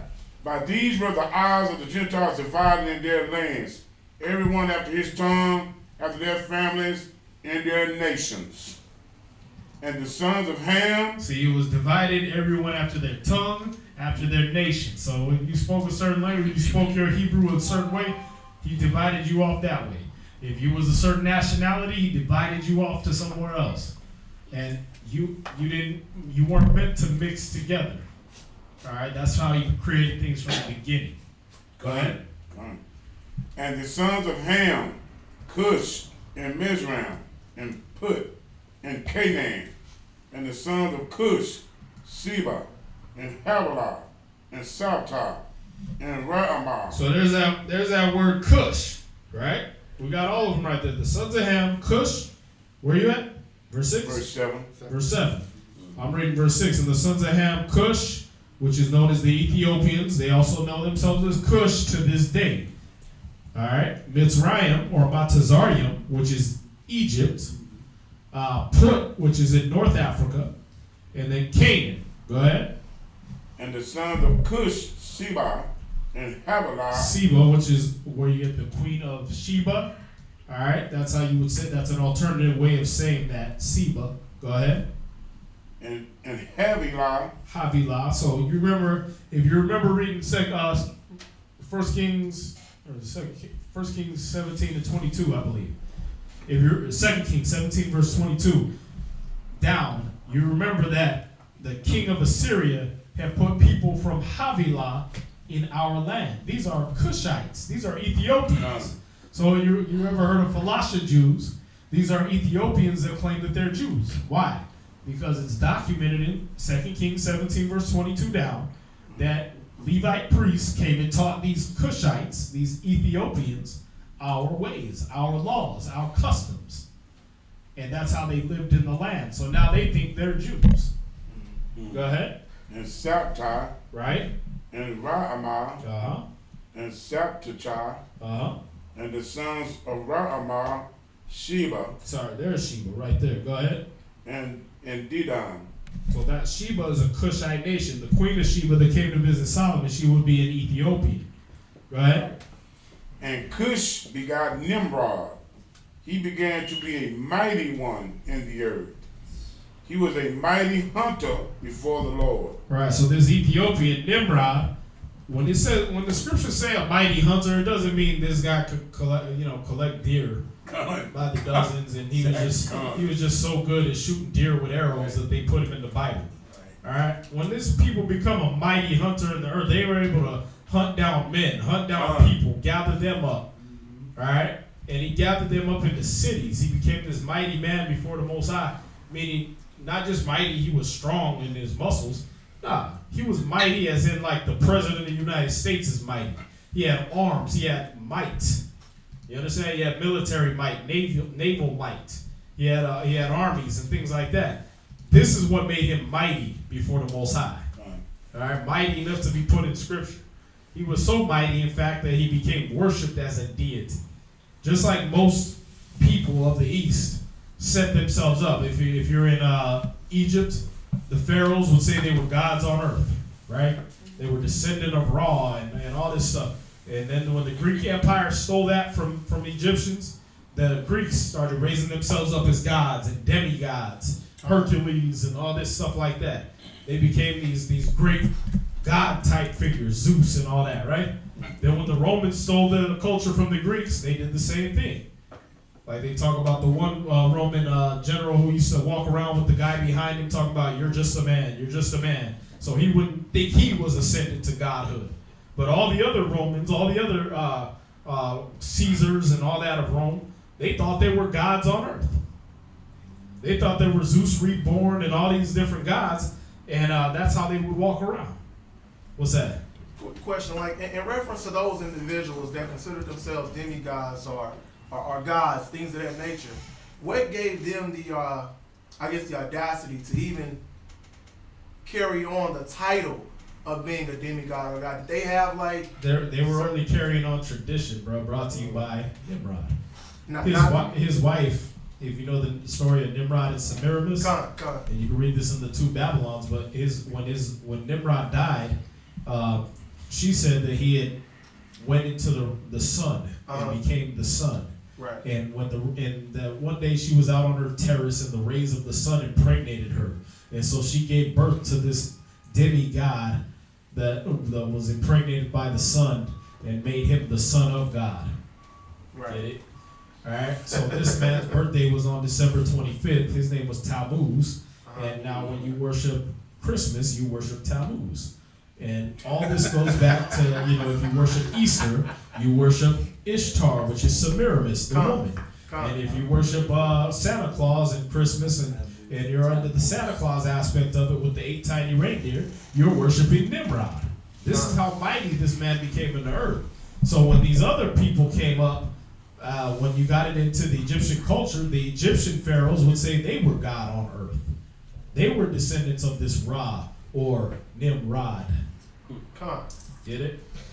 Right, so this is where it all comes from. And like I said, as the Greeks came in, they took over a lot of lands in Egypt. They took over, Ptolemy took over Egypt. So you end up with them still in that culture and saying that they're gods when they ascended their thrones, that they were gods on earth. That's what gave them the audacity. It wasn't really, remember, the white people don't really invent much. They just culture vulture, right? So they pretty much just doing things as their tradition demands. So they didn't really have those abilities that they claimed they had. No. Nah, come on, man. If they had those abilities, Alexander the Great wouldn't have died getting syphilis from his horse. If they had those abilities, then Shakespeare wouldn't have wrote about what's his name? The Et tu, Brute, the one that got stabbed by all his generals and everything. Caesar, Julius Caesar. He wouldn't have wrote about that because Julius Caesar wouldn't have got stabbed 50-something times. If he did think he was a god, he realized that he was not then. You know what I mean? Caligula, Nero, all these men that got killed by their own people, they're not gods. So they didn't have no abilities. They didn't have no godlike abilities or anything like that, but they had power. They had armies under their command, and that made them feel like gods. That made them feel untouchable. That's why usually they got killed by the person directly next to them, because they thought they were untouchable, but the person next to them proved they weren't. Didn't that happen in the movie Troy? Yeah, in the movie Troy, the king Xerxes, right, of the Persians and Mede Empire, he thought the same thing. He was carrying off his forefathers' traditions, thinking they were gods on earth. So the same thing. He's like, they had to prove even a king could bleed and all that. He thought he was a god on earth. You know what I mean? But Leonidas had to chuck the spear and hit him in the face and show him that, yeah, you can bleed too. You're not a god. You're a man. And we knew that about all these people. When they would ascend to the throne, we knew they weren't gods. Y'all see that? But I brought this out the other day, and I forgot what class we were dealing with, but it was in Maccabees where the guy thought he was a god. And the Most High humbled his ass by turning his insides inside out. And making his bowels fall out in his chariot. Oh, yeah, that's funny. He thought he had to say, hey, you know what? I realized that there's only one God. That I'm not a god. Right? It was in Maccabees. I forgot where I had that, but I'll find it for you. Nebuchadnezzar got humbled the same way. What else? Go ahead, sis. There was a question online. What's that? It says, don't know if you covered this already, but this is but could this be an elaborate plan to encourage our people, particularly Israelite women, to keep marrying and having babies with these other nations? Oh, of course, they want to thin out the seed. When you go back into Numbers chapter 24, Balaam had taught these other nations our ways. He taught the Moabites and the Midianites how to basically pollute our seed, how to pollute our way of life toward the Most High, so that we would lose our strength from the Most High. And one of those ways was to have the women, have the Midianite women, have the Moabite women come in looking beautiful with a great conversation, like geishas, right? That is coming in, and they started seducing our men. And our men fell so in love with them, they were willing to sacrifice their own children to Chemosh and these different gods of the Moabites so that they could marry their women. And that polluted us to where we were losing battles, and because we thought the Most High was with us, but we had all these different men that had sold out. And so, what do you call it? Not Joshua, not Caleb, but it was before them. Phineas. Phineas had come out and he stabbed one of the Israelite men right through his body while he was sleeping with a Moabite woman. Yeah. He speared them right through, Just and revival. he put a stop to all that. The Most High said, "Hey, Phineas knew my mind, and he basically put a stop to the plague that was going through us." Right. But it was one man that had to stand up and put a stop to all that intermixing and mingling with these other nations. Where's that? That's in Numbers chapter 24, and you read on through there from Numbers 24:1 going down. All right. Salakia, about the brother Antiochus, that was 2 Maccabees 9. Yeah, verse 1 through 12. Con. I just found it too. It's a while. All right, so let's get back. Genesis chapter 10, verse 9. He was a mighty hunter before the Lord. Wherefore it is said, even as Nimrod, the mighty hunter before the Lord. Go ahead. And the beginning of his kingdom was Babel. Right, Babel, right, which is confusion. Go ahead. Right, and Iraq. Or as you would say it in today's terms, Iraq. And Akkad. no, I thought you were still talking. Oh, no, go ahead. And Akkad and Calneh in the land of Shinar. Right, so you read about Akkad, or you hear about Akkad, you hear about that in some of the Rocks movies, man. When he's doing the mummy and all that, they bring up the Akkadians, right? These are actual nations on the earth. This is not a fairy tale book. All right, the Akkadians were a dark-skinned race. They were Cushites, all right? So they didn't really look nothing like the Rock, but they had power. They had power in the earth. Akkadians, Sumerians, Mesopotamians, all these people had different names in the scriptures, but the Akkadians kept their name carried over. What's that? I have a question. Is this what? Because you said Iraq, right? Mm-hmm. It's also known as Iraq. Yeah. Is that why there's like so many wars in Iraq, and why they? The reason there's so many wars there is because that land was originally ours, for one. But it's in a land known as the Fertile Crescent, where everything good grows there. Gold comes out the rocks, pretty much. Oil, and most of your drugs, like all your opium grows there. And opium is what they derive most of your pharmaceuticals from. So all your medications derive from that place in the Middle East. So they're fighting over that because they want control over that golden triangle, the opium triangle down there. They want control over the oil down there. They want control over the gold over there. So that's why. Otherwise, the people of Iraq, the people in that area, have not been at war with anybody for over 3,000 years.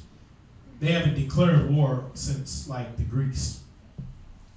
So the only reason they're getting picked on now is because everybody knows what they're standing on. All right? But yeah, don't let them fool you, because they'll tell you, oh, it's about your freedom. Like these guys that are herding goats and, trying to live Islam is sitting there trying to take over our freedom. What's that? Oh, I'm sorry, it's a spider right here. I'm trying. All right. So yeah, don't let America and that little propaganda machine fool you. It's not about freedom. Where you at? Still on verse 10. And Calneh in the land of Shinar. Out of that land went forth a show and builded Nineveh and the city Rehoboth and Keilah. Right, so when you got Nineveh, you're dealing with Cushites. All right, you're dealing with Ethiopians, basically. All right, so when you got Jonah going over to Nineveh, telling them they got to get right before the Most High before he destroy them, he didn't want to do it. Why? Because these ain't even our nation, man. But the Most High said, save them alive. Why? Because Nineveh ended up, I think, later on helping us out. But the Most High got his own reasons. Those people, when he put the boundaries on them, it was to maintain their nations in order to be in servitude to us. In order to give tribute to us and provide a certain commodity to us. So he wanted them to run just like you want certain things to run in your fish tank, even if it's not just the fish. Right? Homeostasis. Alright, so he told Noah, go mess with the Ninevites and tell them to get right. Well, they went ahead and got right, sackcloth, ashes, sacrifices, started worshiping the laws of the Most High. And guess what? Now you got Ethiopians thinking they're us. Alright, go ahead. Verse 12. And the recent between Nineveh and Keilah the same is a great city. In Mizraim, begot Ludim, in Aram, and Aonim, and Lehabim, and Naphtahim, and Pathrasim, and Cashaim, out of whom came Philistine. Right, or the Philistines. Go ahead. And Captivity. Right, so when you get to David and Goliath, Goliath was a Philistine. He would have been a big, giant black dude. Big, giant African. Go ahead. Verse 15. And Canaan begot Sidon, his firstborn, and Het, and the Jebusite, and the Amorite, and the Girgasite, and the Hivite, and the Archite, and the Sinite, and the Arvadite, and the Zemarite, and the Hamathite, and afterward were the families of the Canaanites spread abroad. Right, so they weren't just living in Canaan, they weren't just living in the Middle East. Now they started spreading abroad down into Africa. That's why you got Egypt up in northern Africa. You got Ethiopia in northeast Africa, right? You got all these nations that we're reading about in the scriptures. Now they're not in the Middle East anymore. Now they're further west. All right, now they're south, down in Africa. Where you at? That's it. That's it? All right, so we're going to have the next reader read. Has anybody else come? Major. Come on up. Any questions on what we've been reading? All right.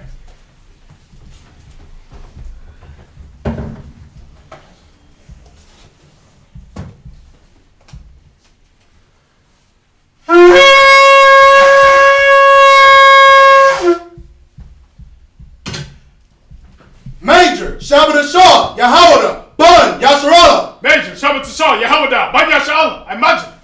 Barak. Yahawah Hashem Yahweh Shabbat Yahawah Hashem Yahweh Shabbat.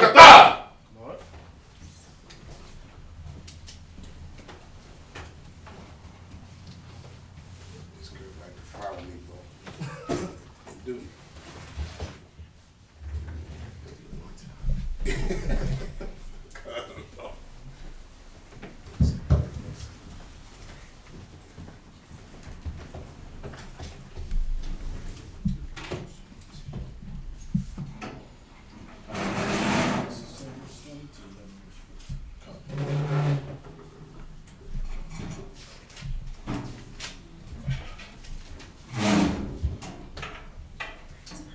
Book of Genesis, chapter 10, verse 20. These are the sons of Ham, after their families, after their tongues, and their countries, and in their nations. Unto Shem also, the father of all the children of Eber, the brother of Japheth, the elder. Even to him were children born. The children of Shem, Elam, and Asher, and Arphaxad,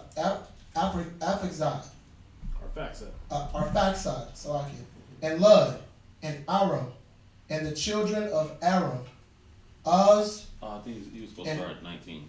Did you start at 19? I started at 20. Oh, okay. Yeah, that's good. Uz and Hul, and Gether. So it said the children of Shem, Elam and Asher. So Elam is where you get the East Indians from. Asher is where you get the Assyrians from. It said Arphaxad and Lud and Aram. Aram was the name of Mesopotamia before the Greeks called it Mesopotamia. So Aram would be whose country? Ours. That's Hebrew country. Remember, these are the descendants of Shem, right?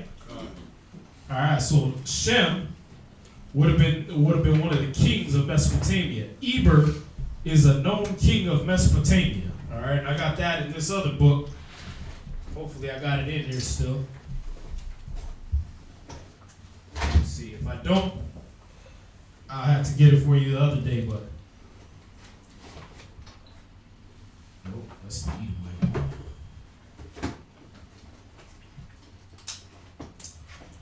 Yeah, I don't think it's in here, but it tells you it's a book called The Handbook to Life in Ancient Mesopotamia. And it shows you that Eber was a king of Mesopotamia. All right, he was a king of one of the greatest cities of Mesopotamia, and that was Eber that you're just reading about here. It's where you get the word Hebrew from. All right. So this land, Aram, was Mesopotamia, and then Eber was one of the kings of Mesopotamia. Shem would have been one of the kings of Mesopotamia. All right, he would have probably been the founder of Mesopotamia. Let's see. And the name would have came to known as Aram, which was one of Shem's sons. Y'all see that? So in Aram you have Uz and Hul and Gether and Mash. Go ahead. Verse 24. And Arphaxad begat Salah, and Salah begat Eber. And unto Eber were born 2 sons. The name of one was Peleg, for in his days was the earth divided. Right, so that whole Pangea that they try to teach you about in school, that was a real thing. The scriptures document it. It was known, and Peleg was known for the fact that it was broken up. As Priest Quatzazat brought out the other day, it means earthquake. So what broke it up was an earthquake. Such a great earthquake, it's documented in scriptures and it's documented in history. Go ahead. And his brother's name was Joktan. And did I say that correctly? Mm-hmm. And Joktan begat Almadad, and Selephet, and Hazarmavah, and Jerah, and Hadaram, and Uzal, and Dagla, and Abal, and Abimael, and Sheba. Right, so there's another Sheba, unrelated to the one we read about over there. Go ahead. And Alpir, and Havilah, and Jabab, all these were the sons of Joktan. And their dwelling was from Mesha, as thou goest unto Sephir, a mount of the east. These are the sons of Shem, after their families, after their tongues, and their lands, after their nations. These are the families of the sons of Noah, after their generations and their nations. And by these were the nations divided in the earth after the flood. So again, he's reiterating the nations were divided after the flood. Go ahead. Chapter 11, verse 1. Any questions on that? And the whole earth was of one language and of one speech. And it came to pass, as they journeyed from the east, that they found a plain in the land of Shinar, and they dwelt there. And they said one to another, Go to, let us make brick, and burn them thoroughly. And they had brick for stone, and slime had they for mortar. And they said, Go to, let us build us a city and a tower, whose top may reach unto heaven. And let us make us a name, lest we be scattered abroad upon the face of the whole earth. And the Most High came down to see the city and the tower, which the children of men builded. And the Most High said, Behold, the people is one, and they have all one language. And this they began to do. And now nothing will be restrained from them, which they have imagined to do. Go to, let us go down, and there confound their language, that they may not understand one another's speech. So the Most High scattered them abroad from thence upon the face of all the earth, and they left off to build the city. Therefore, in the name of it called Babel, because the Most High did there confound the language of all the earth. So that's how you get all these different languages on the earth, but they all seem related. When you go into the Japanese language, you find out that the Japanese language has a lot of Hebrew characters in it, and it has a lot of the similar meanings of words. A lot of meanings of Japanese words are actually the same meaning in Hebrew. When you go into, like I was telling the brother the other day, the word for rice in Spanish or in Mexico, we'll say it like that. I don't know if it's the same in Spain because they speak a different type of Spanish. But when you go into the word for rice, you got arroz. Well, in Hebrew, the word for rice is arroz. It's the same thing.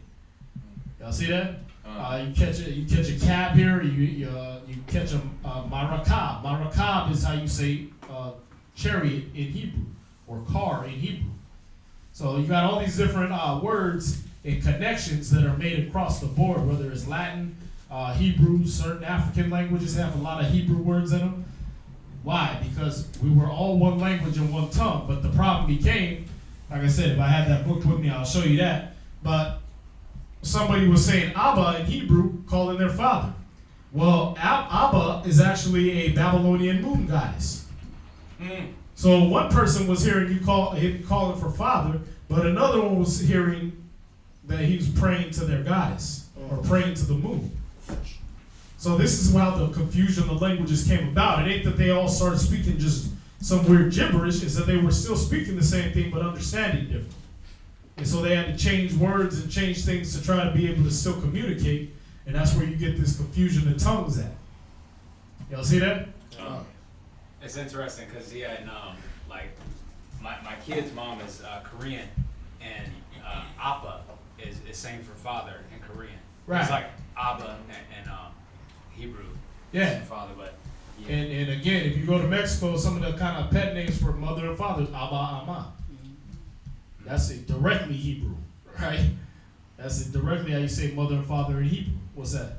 They did that at school too. There's it's not really a good word, but there's a word, it means skeleton in Chinese, but it means a different word in Spanish. Right. But it's the same word, right? Mm-hmm. Yeah, so one person's saying one thing, but he's hearing another thing. Mm-hmm. Exactly. Where you at? Chapter 11, verse 9, last precept. And from thence did the Most High scatter them abroad upon the face of all the earth. These are the generations of Shem. Shem was 100 years old and begat Arphax. Did I say that right? Arphax 2 years after the flood. And Shem lived after he begat Arphax 500 years and begat sons and daughters. And Arphax lived 530 years and begat Salah. And Arphax lived after he begot Salah for 103 years and begat sons and daughters. And Salah lived 30 years and begat Eber. I believe that's where I stopped at. Oh, okay. Good, so just while I got y'all online, man, I want you to real quick go to Matthew chapter 9.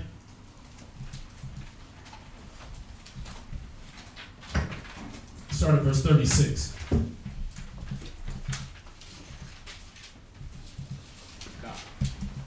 Matthew chapter 9, verse 36. This is just something to remind y'all that we do have Hebrew Academy.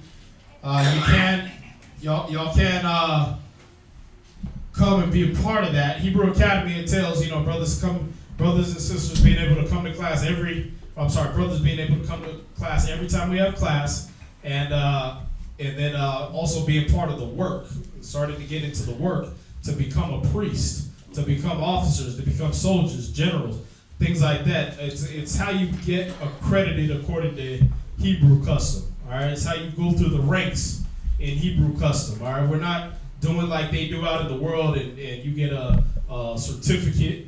All right, and doing like you do out in the world, you get a little piece of paper that says you know something that you have no idea what you're talking about. No, in this culture, all right, when you come through the school, when you come through the way of the scriptures, you're going to know these scriptures. You're going to know how to rightfully divide the word of truth. All right, you're going to know that you're going to have studied to show yourself approved under the Most High. So when anybody come against you, according to, 1 John 3:15, and anybody asks you a question of your faith, you'll be able to answer them. All right, not with a beat down, not with violence, not with yelling, not with screaming or arguing. No, you'll be able to answer them with wisdom. You'll be able to deal with their problems and the situations that come up in your life with wisdom. All right, so you don't look foolish. All right, so we need basically, we just need Not just here, not just in Houston. We got 4 camps, man. We got Virginia, just cropped up. We need brothers and sisters out there, dedicated, serious brothers and sisters that are serious about doing the work of the Most High in Yahweh Shai. All right, not about a boys' club, not about a girls' club, not a little sewing circle where you guys can gossip, not a place where brothers can hang out and look at hot chicks. All right, that ain't what it's for. When you come here, you're serious about the Most High. You're seeking Him first, according to Matthew 6:33. You're trying to get your righteousness under control, get your sins under control, get rid of your sins, and become a new creature. You understand? So this ain't no boys club. You ain't here, men ain't here to check out the women in the congregation and try to dip off for one of them. Sisters ain't supposed to be here to be looking at the men in the congregation trying to dip off for one of them. When you come in these doors and try to commit and say you commit yourself to the word of the Most High, you're coming to serve the Most High. There's no other honorable job on the earth, but it's going to require your focus and your dedication. All right, so read that real quick. Matthew chapter 6, verse 36. But when he saw the multitudes, he was moved with compassion on them, because they fainted and were scattered abroad, as sheep having no shepherd. Then said he unto his disciples, the harvest truly is plenteous, but the laborers are few. Right, we got new brothers and sisters coming in, but how many generals in the camp you got? Got new brothers and sisters coming in, but how many officers you got stepping up into the position to be teachers? To be showing these new brothers and sisters, or are you just laying it all on Quatzazop, laying it all on Taiwan, laying it all on Kazaki? No, your job when you come in is to help with that work, to help carry that burden. And you saw how it was with Moses. Moses set up what? Officers, captains of 50s, hundreds, thousands. That way, the people could come to them. But what? Everybody in here got to go to one man right now. We need your officers to step up, take your responsibility. Stop taking your ease. Stop coming in just popping out babies. Stop coming in just popping up with ribs, and do your job. We need these new brothers and sisters. Y'all new brothers and sisters come in and do the work of the Most High. Ephesians 4:1. Get that real quick. Hold where you're at. Ephesians chapter 4, verse 1. Therefore, the prisoner of the Most High, beseech you that ye walk worthy of the vocation wherewith ye are called. Right, so Paul is begging you, beseeching you, to walk worthy of the job you were called to do. Because it's not just a Bible school, it's not just a church for y'all to come and kumbaya in. You understand? This ain't just a church for you to act like a holy roller and go home and sin more. Alright? This ain't a boys club for you to just kick it with homies and when we have feasts you show up and when we don't, you go home. No, you're supposed to be walking worthy of the vocation wherewith you were called. Now, what was the vocation you were called to? Give me Jeremiah 1:5. We'll get these real quick and we're going to go back to the reading. Jeremiah 1 verse 5.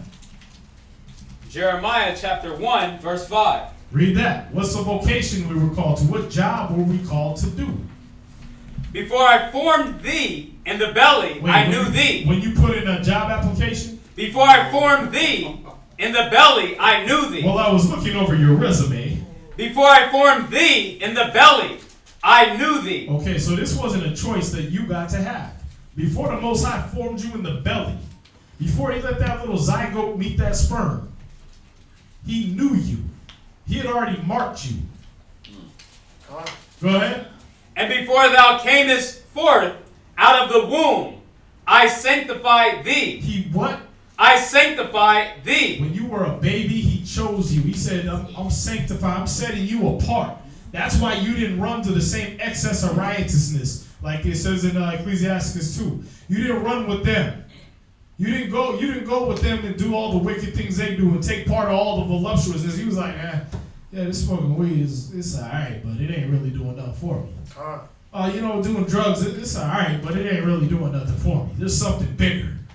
My life is meant for something bigger. That's why you always felt that, because he put it in your spirit before you were born. This is your job designation before you were born. All right, like I don't know if y'all ever saw the Bee movie. Oh, the bee. Jerry Seinfeld, and he was one of the bees, and they all had a job designation, right? They got to a certain point in school. Okay, you're doing this, you're doing that, you're doing that. Before you were formed in the belly, the Most High already set your job designation. What was that? Read on. And I ordained thee a prophet unto the nations. See, he put orders in your spirit to be a prophet. So while you was up in church like, oh yeah, Jonah, oh yeah, Isaiah, oh Jeremiah, yeah, those were such mighty men. Man, I wish I could call down fire from the sky like Elijah. That's your job. That's been your job before you were born. You understand? That same spirit is in each and every one of y'all. You just got to do your job now. And stop chasing carnality. Stop chasing women. Stop chasing drugs. Stop chasing your feelings. Everybody's all about their damn feelings. You know how many times feelings is in the Bible? Like twice. It don't have nothing to do with your feelings. Most High don't care about your feelings. He said, do your job. Walk worthy of vocation wherewith you were called. Y'all see that? Stop trying to chase pleasure. That's for the world. Their God is their belly. You understand? Chase the Most High. All those things will be added unto you, according to Matthew 6:33. Let's go back. Read that Matthews again where we were. Matthew, that was Matthew 6. Matthew 9. Matthew 9. Matthew chapter 9. Starting at verse 37. Matthew chapter 9, verse 37. Then saith he unto his disciples, the harvest truly is plenteous, but the laborers are few. And that's the problem right now. We got a lot of harvest. Got a lot of brothers and sisters filling these seats now. So where we're trying to expand the school, get a bigger school. Got a lot of brothers and sisters trying to see us on YouTube. Right now, what we got, 40-something viewers on there? 40. We need people to be able to accommodate them. It can't be one man that they asking every question. Two men that they asking every question. You an officer, you need to step up. You need to make sure that you're able to answer questions. You're well studied. Apt to teach. Right? All the officers need to be stepping up. When you come in, you should be aspiring to do your job. Acts 6:2, it's not meet that we should leave the work of the Most High and wait tables. Y'all not made to be Walmart employees. Ain't no part of the scripture say, hey, I ordained you to roll back prices on aisle 4. You understand? You weren't born to work at Fry Electronics, Compass Bank. You understand? If you find me a scripture that says that's what you were born to do, I'll eat my whole Bible. And don't let your women pull that one on you. If a man don't provide for his own, if he don't provide spiritually for his own, and for those of his household, he's lower than an infidel. All right, that don't mean he's supposed to be working at 7-Eleven and Buc-ee's to make sure you got a new dress and a new Chanel. All right, his job is to walk worthy of the vocation he was called to, and that vocation is to be a prophet to the nations. Y'all understand that? All right, let's get back. All right, read on. Finish that. Oh, finish at 9:36. 37 and 38. Verse 38. Pray ye therefore the Most High of the harvest, that he will send forth laborers into his harvest. Right. So y'all see that? That's what we're praying for. We're praying that the Most High is going to send laborers, workers, man.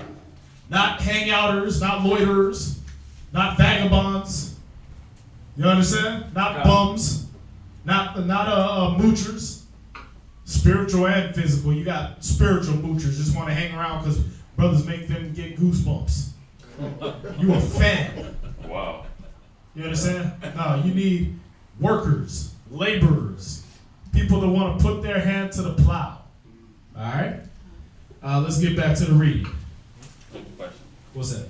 There was a question online about what you were saying about the Hebrew Academy. Uh-huh. It says, what's the start of the Hebrew Academy if you're not local? Get local.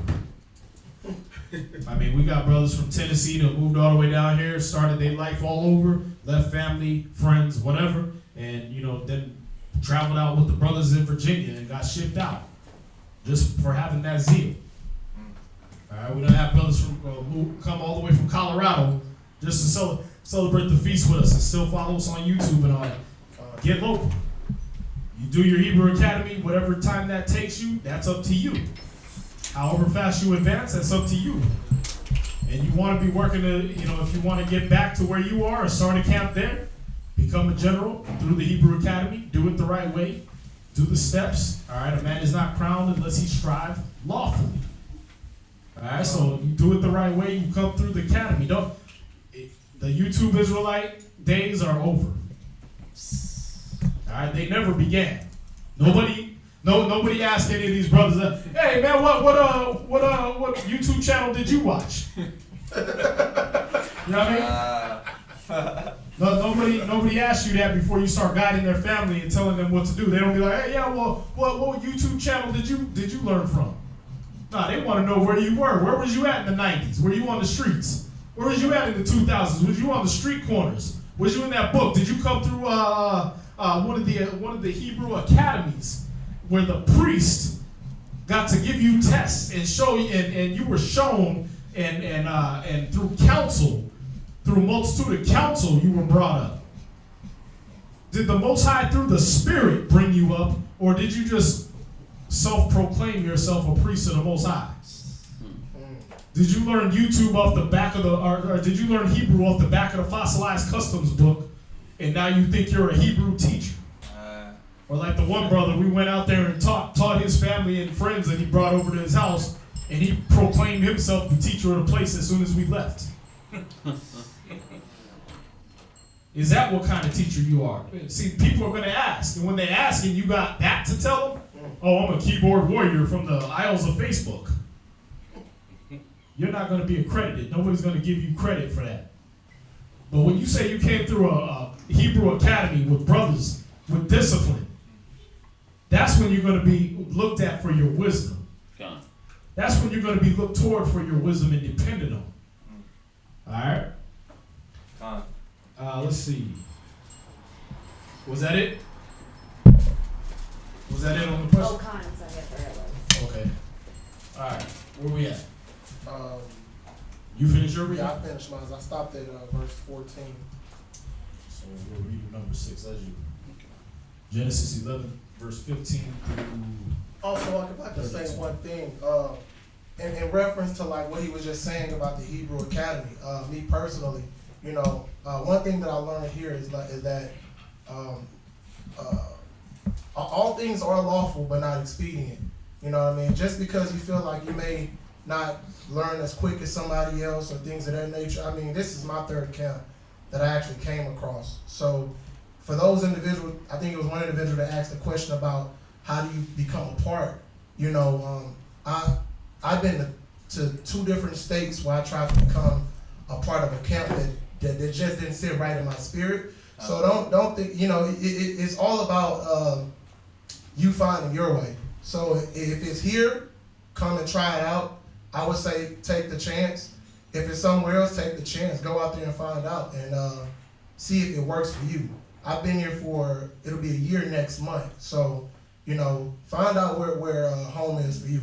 That's what I would say. That's my advice. So yesterday, last night, my rib and I were talking. We are the firstborns of our families. And the pressures of that within the flesh, worldly responsibilities that they put on us was troublesome. It was tedious. It was tiresome. And now that, you know, just voicing it out and all praise to the highest,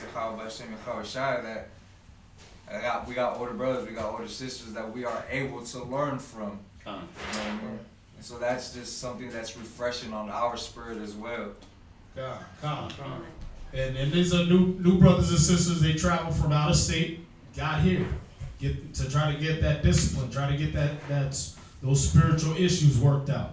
All right, so we got them. We got people. We got examples. I'm not just throwing out, do this and nobody's doing it. Y'all see that? I'm not just throwing out, hey, do this, and I haven't done it. When I was raised in Colorado, but when it was time to bring up camp here, we came down here. We left everything. We came down here. Left family, left friends, everything came down here. All right, this brother and sister, they just came in from what, Maine? Right, Maine to San Antonio, left there to come here. So, not San Antonio, Dallas. Right, left there to come here. So, there's people doing it. It's not something that can't be done. All right, there's no excuses. There ain't nothing but state lines, imaginary lines. There ain't no border walls yet between the states.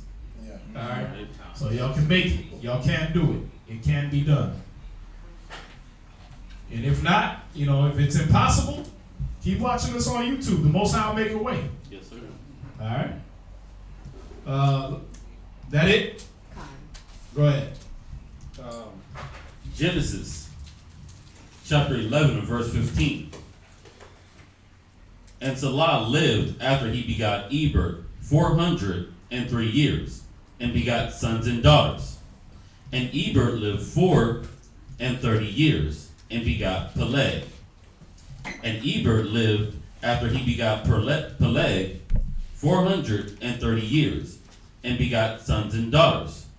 And Peleg lived 30 years, and begot Reu. And Peleg lived after he begot Reu 209 years, and begot sons and daughters. So as you're reading this, you're reading everything that brought you into being. These are your forefathers. All right, this way you can connect with the scriptures and see, these are my family members. Just like you would go through your family tree and find out, oh damn, I'm an Aztec, or I'm an ancient Toltec, or we're actually Native American, not just Negroes shipped over here. You would go through that and find out. This is your family tree all the way back to the beginning. These are your people. So when they got customs, when they got laws, these are your customs, your laws, your traditions. Y'all understand that? And I'm saying that because there's a lot of things in here that we don't want to follow as being in the American culture. Being raised up in the American culture, we're like, no, we ain't doing that. But that's your custom. The biblical custom is your custom. Not America.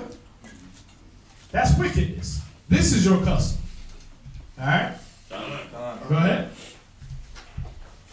Genesis chapter 11, verse 20. And Reu lived 230 years, and begot Serug. And Reu lived after he begot Serug 207 years, and begot sons and daughters. And Serug lived 30 years, and begot Nahor. And Serug lived after he begot Nahor 200 years, and begot sons and daughters. And Nahor lived 920 years. So 9 and 20. Excuse me, 9 and 20 years, and begot Terah. And Nahor lived after he begot Terah 119 years, and begot sons and daughters. See, now we're getting into familiar names, right? These are all your forefathers, all these people from Shem to Nahor to Terah. Go ahead. And Terah lived 70 years, and begot Abram, Nahor, and Haran. Now these are the generations of Terah. Terah begot Abram, Nahor, and Haran. And Haran begot Lot.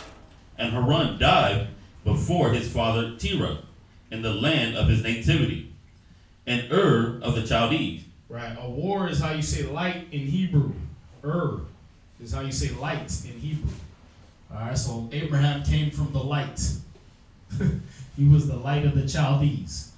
Go ahead. And Abram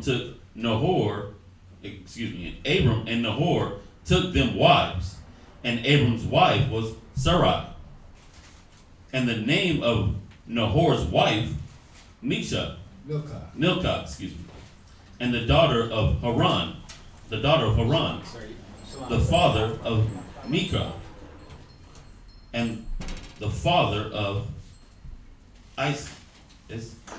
Iscah. But Sarah was barren. She had no children. She had no child. And Terah took Abram, his son, and Lot, the son of Haran, his son's son, and Sarah, his daughter-in-law, his son Abram's wife. And they went forth with them from Ur of the Chaldees to go into the land of Canaan. And they came unto Haran, and dwelled therein. And the days of Terah went 205 years, and Terah died in Haran. All right, any questions? All right, like I said, it's all pretty self-explanatory, so we can kind of breeze through. Go ahead. From there, we're going to Isaiah chapter 54 and verse 1.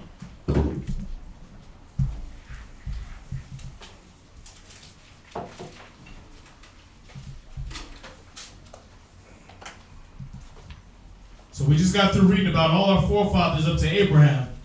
We're going to get into that story probably next week. But these are all your people.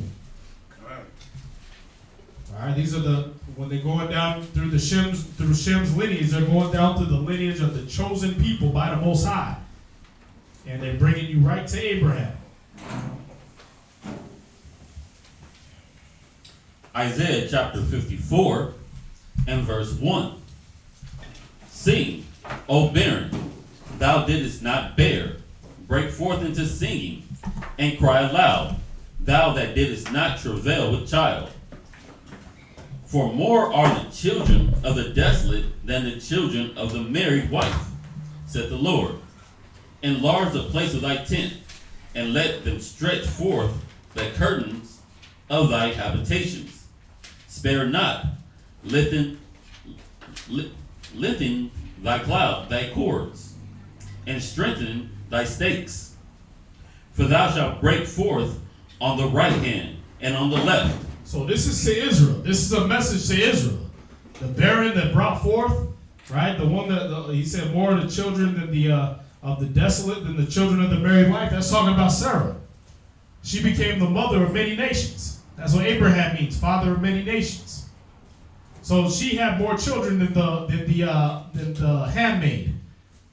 All right, she ended up having more children than the married wives of the other nations. She ended up being the mother of many nations. All right, so she's the barren that brought forth. Go ahead.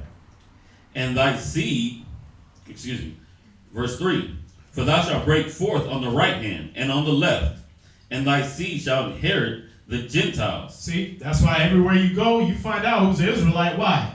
Because in Japan, who's the Miss Japan over there? A black woman. A Judite. Yep. Who's Miss America and Miss Teen whatever? There's like 3 different types of Miss Americas or something like that. Miss Universe and stuff. Yeah, there's Miss Universe, Miss America, and Miss USA. Yeah, Miss USA. Right? All black. Right? All Jews. So you're finding out who's who. Who's running the sports. Right? Judah and Simeon, right? Dominican Republic. Right? Dominating all the sports. Jamaica. Right.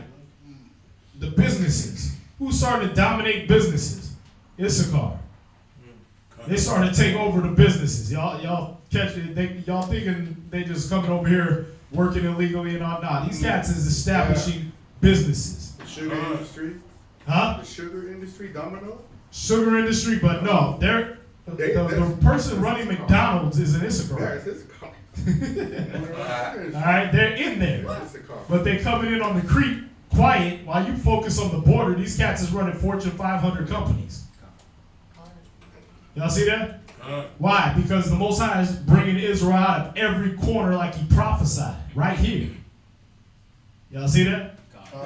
They're starting to dominate. Gad, it said a troop shall overcome them. A troop was going to take them over, but they would overcome at the last. Y'all see that? And they're coming up. They're coming up with power. They're the ones sitting in Congress arguing with these white men, getting their lands back, getting rights, getting the Columbus Day changed to Indigenous Day. right? They're getting those things happening. This is all happening according to prophecy, man. Whether you want to see it or not. Read that again. Break forth, and thou shalt break forth on the right hand and on the left. See, we're going to break forth on the right hand and on the left. On the Democrats and the Republicans. Go ahead. And thy seed shall inherit the Gentiles, and make desolate cities to be inhabited. There you go. See, we're not going to be like Esau and make inhabited cities desolate. We're going to do the reverse. We're going to go in there and be fruitful and multiply. You know what I mean? Right. You don't go to New York and the whole place, they already conquered New York. Ephraim. Puerto Ricans reproducing like bunnies, man. You know what I mean? Dominican Republic, all over the place. Go down to Florida. You see a few rednecks here and there, and then what? Everybody else speaking Spanish. Or some language you it seem like you never heard of, but it's South or Central American. Y'all see that? We inhabiting the places of the Gentiles. We inhabiting all their places. We taking over. That's what they're worried really about with this Planned Parenthood and all that, is that white people is aborting a lot of their kids, and now they're becoming the minority. In Maine, they said the next 10 years that their generation will be wiped out because everybody will be. They didn't populate. So what's happening is the land is up for grab. Yeah.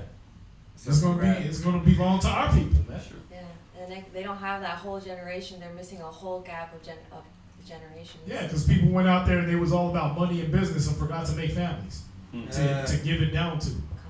Cool, we'll take it. I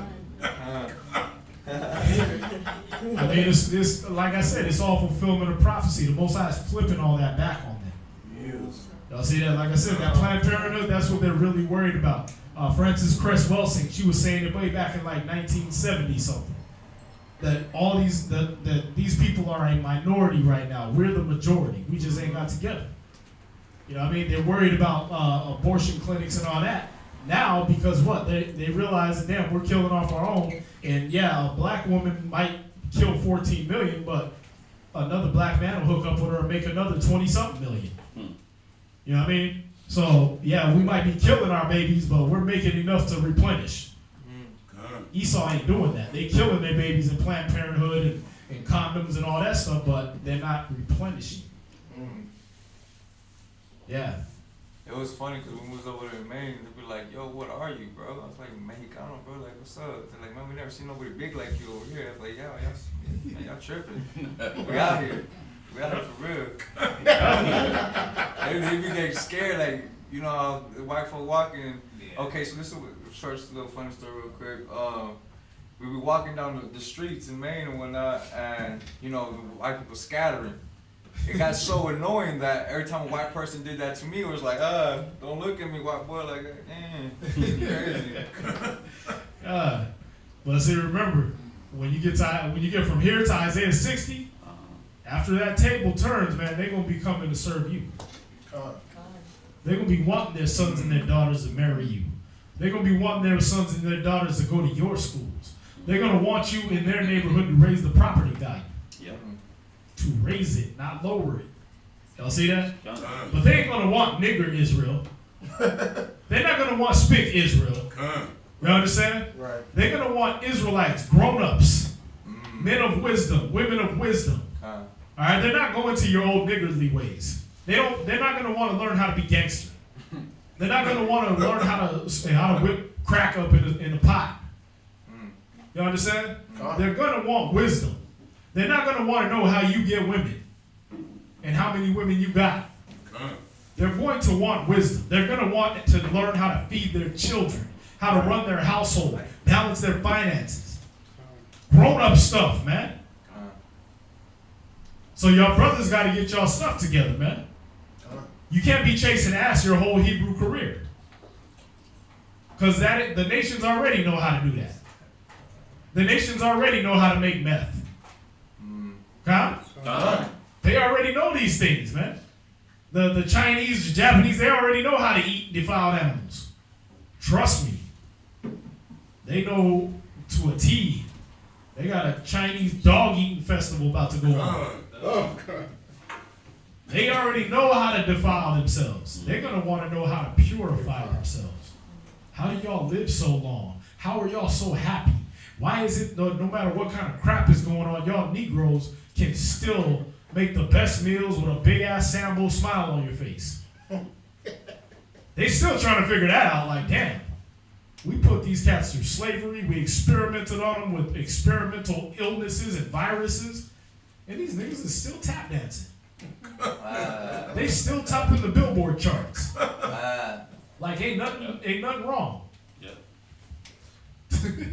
just on that tip, what you just said, what the brother right here just said. I don't know if anybody ever watched boxing or whatever, but they just had the first Mexican heavyweight champion, and that's historical because we ain't ever had a Mexican as a heavyweight champion of boxing. So that also furthermore proves what you just said. That dude is very much a peculiar people. Like there's no boxer you ever seen took the heavyweight title looking like that. This nigga looked like he just got off the couch and was like, I'm gonna go box. I'm gonna whoop somebody's ass today. Peculiar people, man. I gotta see this now. Yeah. Andy Ruiz Jr. You want to look him up, Andy Ruiz. But yeah, we're topping all that, man. We're taking over everything according to this prophecy. Go ahead. Isaiah chapter 54 and verse 4. Fear not, for thou shalt not be ashamed, neither be thou confounded. See, you're not going to have to be ashamed to say your nationality no more like your mother and your fathers were. Afraid to, Issachar come over here and then they're ashamed to speak Spanish anymore. They don't teach their kids Spanish. They don't teach their kids how to speak their language or nothing like that. They just teach them to be American. Oh, you're American now. Vote for Trump. You know what I mean? You're not going to be ashamed of your identity. You're not going to be ashamed to wear your fringes and walk around in public. So we had to stop at Whataburger on the way here, so the sister could use the bathroom. We stopped there. I got out with the fringes on, and the whole place damn near shut down, like having a heart attack. They was just looking at me. You know what I mean? It's like, what? You dress in a damn polo. You dress like the white man. Why are you staring at me? You should be looking at yourself. You should be trying to figure out why the hell you're dressed like a people that enslaved you for 400 years. Why are you dressed like that? Y'all see that? God. Where are we at? Isaiah chapter 54, verse 4. Uh-huh. Next precept. For thou shalt not be put to shame, for thou shalt forget the shame of thy youth, and shalt not remember the reproach. See, you're going to forget when you was a gang member. You're not going to be condemning yourself because of when you used to beat your woman, or when you used to sleep with multiple men, or when you used to do drugs. You're going to forget those things. You're going to put those things behind you. Why? Because you're a Hebrew Israelite now. You're going to remember who you were. Y'all see that? What was that scripture? He said, in the land of their captivity, they shall remember themselves. That's what I was just thinking about. Let me see. When I was over there, First King. Is that it? 847. when I was like there in Maine, where I was at, it was a neighboring city next to where they build the naval ships for the Navy. And while I was working in this barbershop, and this is 2 and just, 30. I'm sorry. and Baruch this- 2 and 30. I was there when right after I had just left Texas and El Paso happened. They marked up all the Mexicanos and everything like that. Right. And when all these white folks were giving the eye to me, like, how do you feel about that? And I said, well, my blood is spilled. The thing about it is, what I'm bringing to your attention is, I'm the one y'all gonna have to fight. Y'all seen the one dead in the eye who came over here and looking at you and why y'all moving the way y'all moving. And over there in Maine, it's a red state. Trump people all the way around, you know what I'm saying? And then after they're like, how you feel about Trump? I said, man, I like the dude. They're like, why? I go, cause he brought all y'all out. Yep. Now I see y'all, and I know what y'all look like. Yeah, now y'all out and proud. Y'all got little signs on your head with little red hats on your head now. Yep. Identifying all the racism and bigotry and hatred that's aimed at our people and who it's coming from. They're not hidden no more. That's why I said the same thing. Then I was like, I'm glad Trump's in office. Right. Because everybody came out the woodwork. And what's funny is Trump lowered the unemployment rate amongst blacks and Hispanics. He went and trying to help get old boy out of jail, right? He pardoned a whole bunch of people that was in jail, a bunch of brothers that was in jail. He did all this stuff, but all the racists came out the woodwork because he's their Lord and Savior. That's what's funny about it, man. He did like two things, man. He started helping our people and bringing out all the racists of his people. Now they all got red hats on their heads. So when they come down to targeting them angels can just come down and be like, yeah, just kill everybody with that dumbass red hat on. They mark the marks. Yeah, we ain't got to separate according to genetic bloodline or spirit or nothing. They just got a red hat on. Kill them. Including Kanye. Where you at? Did you say Baruch 2 and 30. Con, Baruch 2, chapter 30. 2 verse 30. Con, for I knew that they would not hear me, because it is a stiff-necked people. But in the land of their captivities, they shall remember themselves, and shall know that I am the Most High, their power. See, we're going to be in the... Now, you tell me what other nation on the earth got to go into captivity and then remember themselves. Like I said, since this is everybody, right? Since everybody's included in our scriptures. What other nation went into captivity and got to remember themselves? None. Oh, the Chinese came over here in ships too. Yeah, but the ships came over here, they did indentured servitude, they worked on the railroads, and they stayed Chinese. And whenever they want to visit their ancestors, forefathers, grandparents, whatever, they go back to China. They know who the hell they are, and if they don't know, somebody will remind them. Damn cheap, da-da-da-da. Right? Somebody will call them Chinese. Japanese, same thing. Oh, they came over here in ships too, and they was in internment camps. And okay, but they stayed Japanese. Mr. Miyagi didn't have to remember himself. He knew he was there. He knew, okay, I'm gonna be here for a while. I'm gonna give me some cars, and I'm going right back to Okinawa. He knew where the hell he came from, but ask the Negro where he's from. Harlem. What land would you go back to declare yourself and say, this is my land? Where's Negro land? Where's Africa, America at? Y'all see that? There ain't no place for the Negro to go. Ask a Mexican, what they gonna say? Oh, Mexico, that's not your homeland. Why are you speaking Spanish if you Mexican? Why are you speaking the European language if you from Mexico? That ain't in Europe. Oh, okay. That's Sid. Yeah. Sid, go ahead. Yeah, that kind of like last October is when I got awoke, and one of the things was I went to an Indian restaurant to pick up a plate of food for my job. And did they serve you a cheeseburger? No, they did not serve me cheeseburger. They served you Indian food, right? Indian food. They didn't forget who they were. No, they weren't. So when I asked, I said, because I've been to a lot of Indian countries, so I asked him, I said, hey, what country you from? And he said, oh, I'm from India. Right. And I said, oh, cool. Then he said, what country you from? And I just looked at him, I said, yeah. Well, I'm from here. He said, no, what country though? I said, Chicago? And he started laughing. He said, no, what country are you from? I said, I don't know. Yeah. So then that right there started me saying, let me find out. Because they know. They know down to the city where they come from. Finding out what I'm saying. Yeah. You know what I mean? You'd be like, oh, where are you from? I'm from India. Okay, but yeah, we're in India. Hyderabad. North or south? Oh, south. They know all the way down. Yeah, so I was in, Christian church, and I just started praying about it. Like, start showing me. Right. I started asking for, show me where I'm from. What? And that's when he just said, you know what, come on, let me show you. Yeah. There you go. And I didn't expect all this to happen, but within the years. And fulfillment of prophecy. In the land of their captivity, they shall remember themselves. Y'all see that? Man. No other nation fits the description. Where you at? Back in the reading. Isaiah chapter 54, verse 4, last precept. And shall not remember the reproach of thy widowhood anymore. Verse 5. For thy maker is thine husband, the Lord of hosts is his name. See, thy maker is your husband.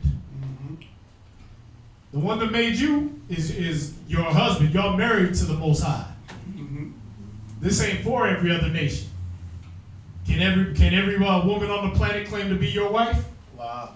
Because you got one wife, right? That's your woman. That's why all the nations don't get to claim the Most High as their husband, their father. He got us. Israel, watch, read. And thy Redeemer, the Holy One of Israel. The Holy One of who? Of Israel. The whole world? Of Israel. All the nations united? Of Israel. Of Israel. The rest are separated. Go ahead. The Most High of the whole earth shall he be called. See? Go ahead. For the Most High hath called thee as a woman forsaken and grieved in spirit. Right, that's what Israel is, man. We're a woman forsaken and grieved in spirit. Go ahead. And a wife of youth. When thou wast refused, said the Most High. Verse 7. For a small moment have I forsaken thee, but with great mercies will I gather thee. So he explained slavery to you. He explained hundreds of millions of brothers getting thrown off of slave ships into shark-infested waters. He already explained hundreds of millions of Native Americans being murdered and slaughtered through rape, robbery, and torture. He already explained that. He said, for a small moment I forsook you. Why? Because we forsook him. What is it? Hosea 4:6. Hosea, yeah. Right? He did forsake us, but we forsook him. We left him off. Go ahead. Verse 8. In a little wrath I hid my face from thee for a moment, but with everlasting kindness will I have mercy on thee, said the Lord thy Redeemer. These are promises right here. This is another covenant. Go ahead. For this is as the water of Noah unto me.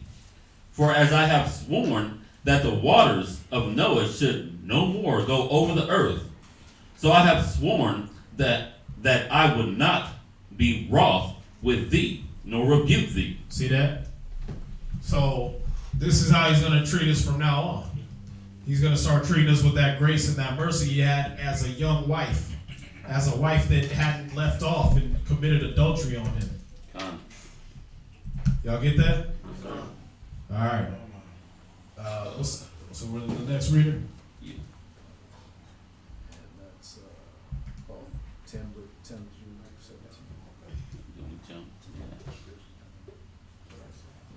Any questions? What does forsaken mean when you read it in verse 6? Forsaken it means left, but look it up real quick. Somebody pull that up. Forsaken. It just means he left us. It's like if you forsake your kids in the car, you left your kids in the car. No protection. Forsaken means deserted, left, or abandoned. There you go. So for a little moment, he abandoned us. He was like, what was it in Deuteronomy? Let me get it real quick. Sorry.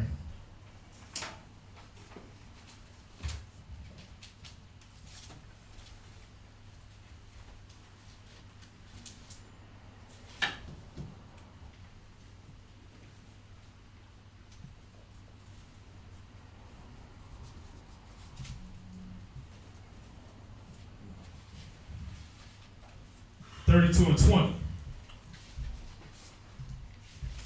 And I'll read it. Y'all can write it down. He said, I will hide my face from them. I will see what their end shall be.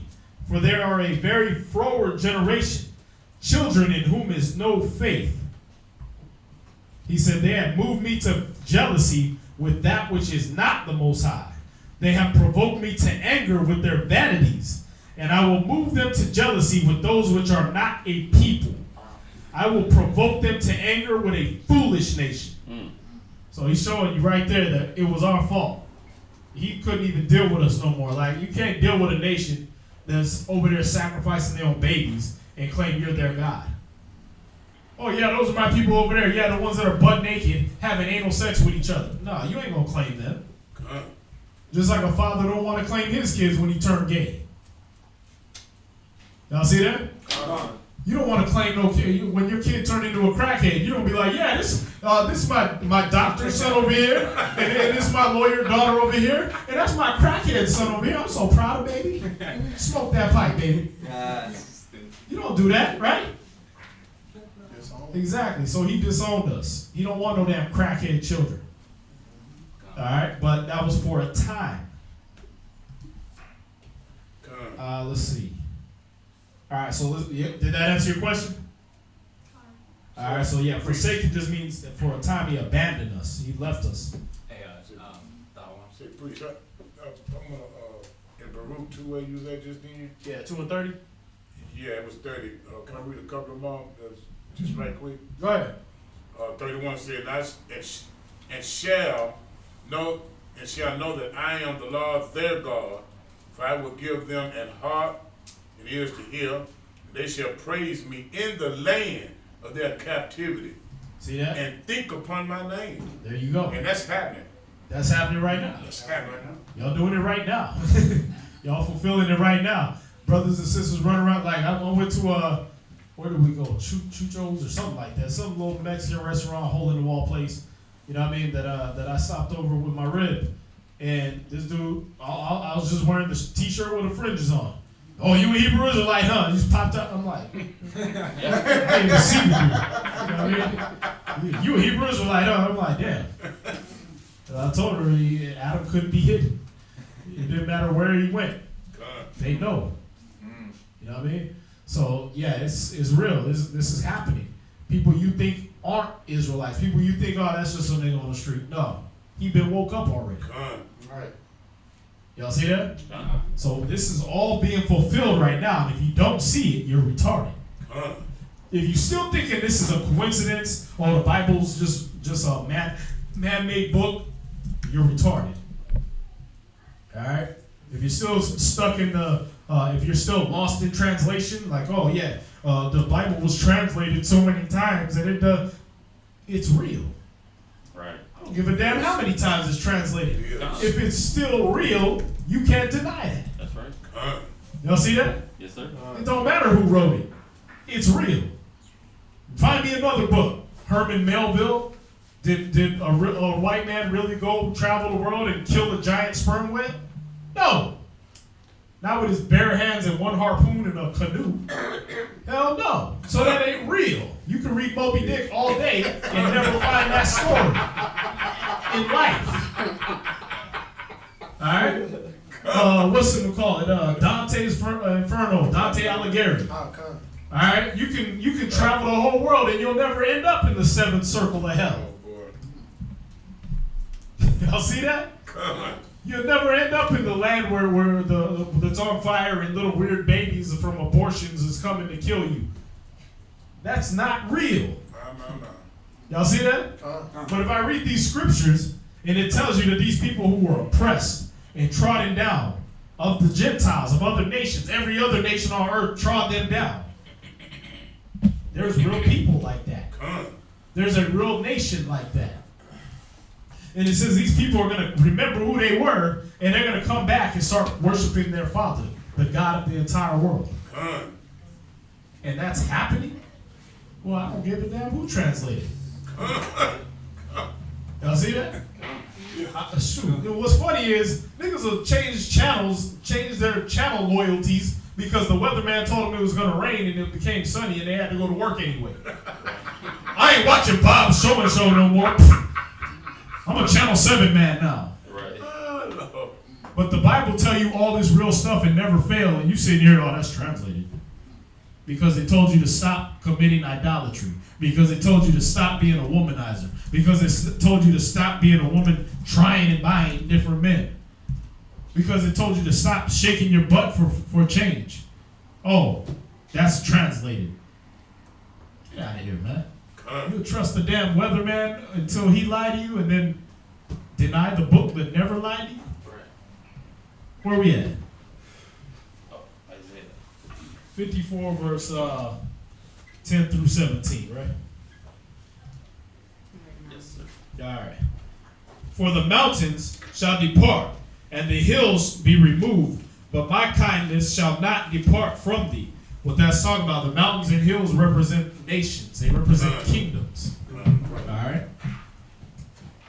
Okay. It says, and the hills be removed, but my kindness shall not depart from thee.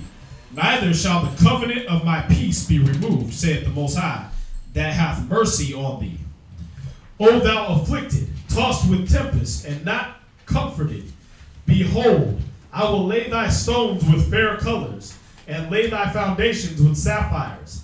And I will make thy windows of agates, and thy gates of carbuncles, and all thy borders of pleasant stones.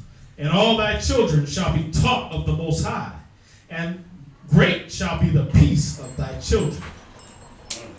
In righteousness shalt thou be established. Thou shalt be far from oppression, for thou shalt not fear, and from terror, for it shall not come near thee. Behold, they shall surely gather together, but not by me. Whosoever shall gather together against thee shall fall for thy sake. Behold, I have created the smith that bloweth the coals in the fire, and that bringeth forth an instrument for his work. And I have created the waster to destroy.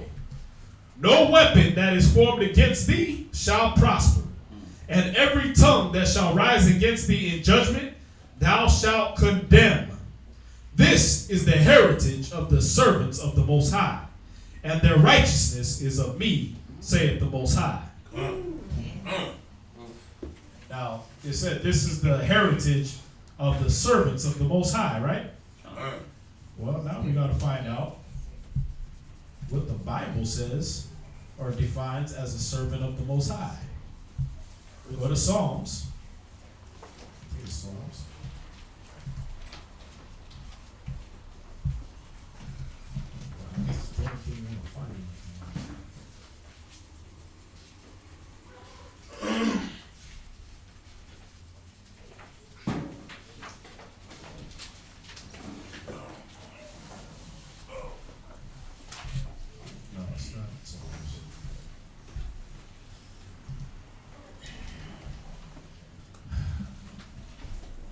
There we go. It's Isaiah 41:8.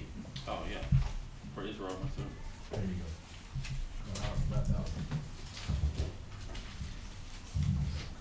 So in Isaiah 54:17, he said, no servant that or no weapon that is formed against thee shall prosper, and every tongue that shall rise against thee in judgment thou shalt condemn. This is the heritage of the servants of the Lord, and their righteousness is of me, saith the Most High. So who's the servants of the Lord? Isaiah 41:8. Isaiah chapter 41, verse 8. For thou, Israel, art my servant. There it is. Jacob. Does that, right? Go ahead. Jacob, whom I have chosen, the seed of Abraham, my friend. There it is. See, we went all the way back to the lineage, so you can see that all the way back to Abraham, y'all are his servant. Y'all are his friend. Israel is his servant. That's your heritage that you got coming. That nobody that tries to fight you, nobody that come to strike you down is going to prosper. That's right. I live my life in this. In that one scripture right there, I put my life on that. Many times. Documented. Alright? You check in with the police, they're going to be like, yep, that was 20 of us out there and one of him. Alright? Yeah, we threw that nigga in jail and he was limping off to everybody and he still came out without a scratch. That's documented. Alright? Nothing formed against us is going to prosper. So you don't have to be embarrassed. You don't have to be ashamed. You don't got to worry about hiding the truth of the Most High when you're in the streets. Live according to the Bible, wherever you are. Don't be ashamed of it. When your woman start lipping off, bring out the Bible. Don't use your wisdom. Your wisdom is going to make you ashamed. How do you know? Because every woman on the planet know how to duck and dodge and manipulate your wisdom. She know how to turn all your words against you and make you and bring up memories you don't remember. So she can win the argument. But when you bring out them scriptures, all she can do is get mad. Y'all see that? And who you should get mad at? The Most High. It ain't on me. I didn't tell you. Y'all see that? Yeah, any man that try to come up against you, you bring out the scriptures, it ain't got to be a fist fight. Okay, well, why you want to fight me? Galatians 4:16, am I therefore become your enemy because I teach you the truth? All I did was read you the Bible. Why you mad? Why you balling up your fist? Because you're a whoremonger? Because you're adulterous? Stop doing it. I didn't say it. Most High said it. That's right. Y'all see this? Come. All right. Where are we going from here? Can I make a Matthew 24. comment? Huh? Can I make a comment? Because you can't see my hand and I keep Oh, raising my it. Yeah, go ahead. Go ahead. I'm sorry. Years ago when we were at CDC in Katy, Priest Ma'ai brought up this scripture in Genesis, and all this talking you reminded me of what you talked about. It was Genesis 25, starting in verse 24, and it had to do with the birth of Esau and Jacob. And when she was giving birth, Esau came out first. Right? But Jacob grabbed his heel. Yeah, Genesis 25. Yeah, 24. And so what Priest Ma'ai said was that he grabbed his heel because Esau came out first and he was going to be, primetime slot, But Jacob was going to be the one who got the actual blessing and the scepter and everything for Israel. Yep. And so that's why he grabbed on his heel, because in the end times, Jacob, Israel was going to be on top in the first place, even though he was the second-born. And the firstborn usually inherits everything, but the second-born got the blessing. Right, and actually for a time, Esau was supposed to. He got the blessing. He was actually getting blessed, but Isaac didn't know it was Jacob. Right. That's how he took the blessing.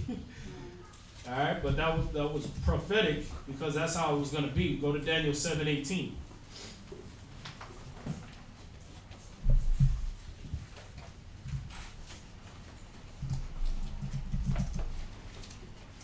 Because you're absolutely right. That was what that birth was also an allegory.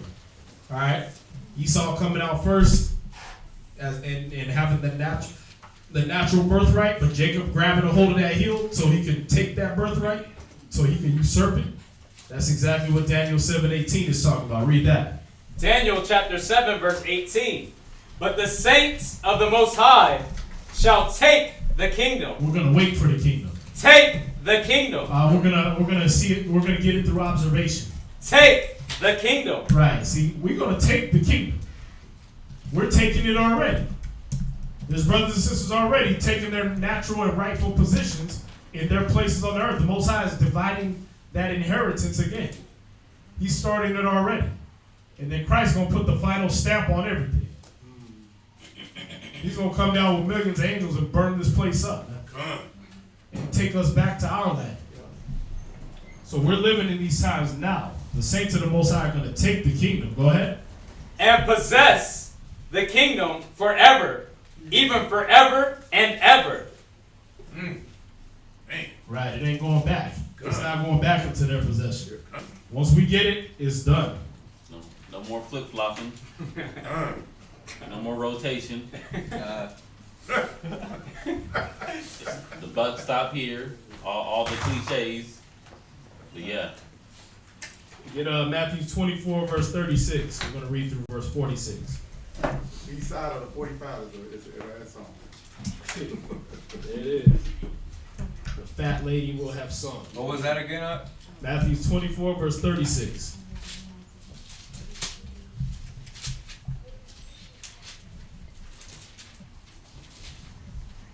This is Yahushua telling you, all right? So until this day, you're going to need to be studied up, man. Y'all going to need to be doing the work of the Most High. You understand? Diligently doing the work, because what Christ is telling you right here, you're not going to get to do the deathbed thing like the Christians do. You're not going to get to wait till your deathbed and you're coughing up lung and be like, oh yeah, I accept Jesus as my Lord and Savior now after I have committed adultery, rape, murder, drugs, and everything else. Nah, all that electric chair stuff, Y'all not going to get to do that. All right? Christ is coming as a thief in the night. He's going to come by surprise. And you're not going to know, so you might as well just stay diligent until that day. He said, but of that day and hour knoweth no man. No, not the angels in heaven, but my Father only. So that right there should show you Christ and the Most High ain't the same entity. Because how come Christ don't know when the day's going to be?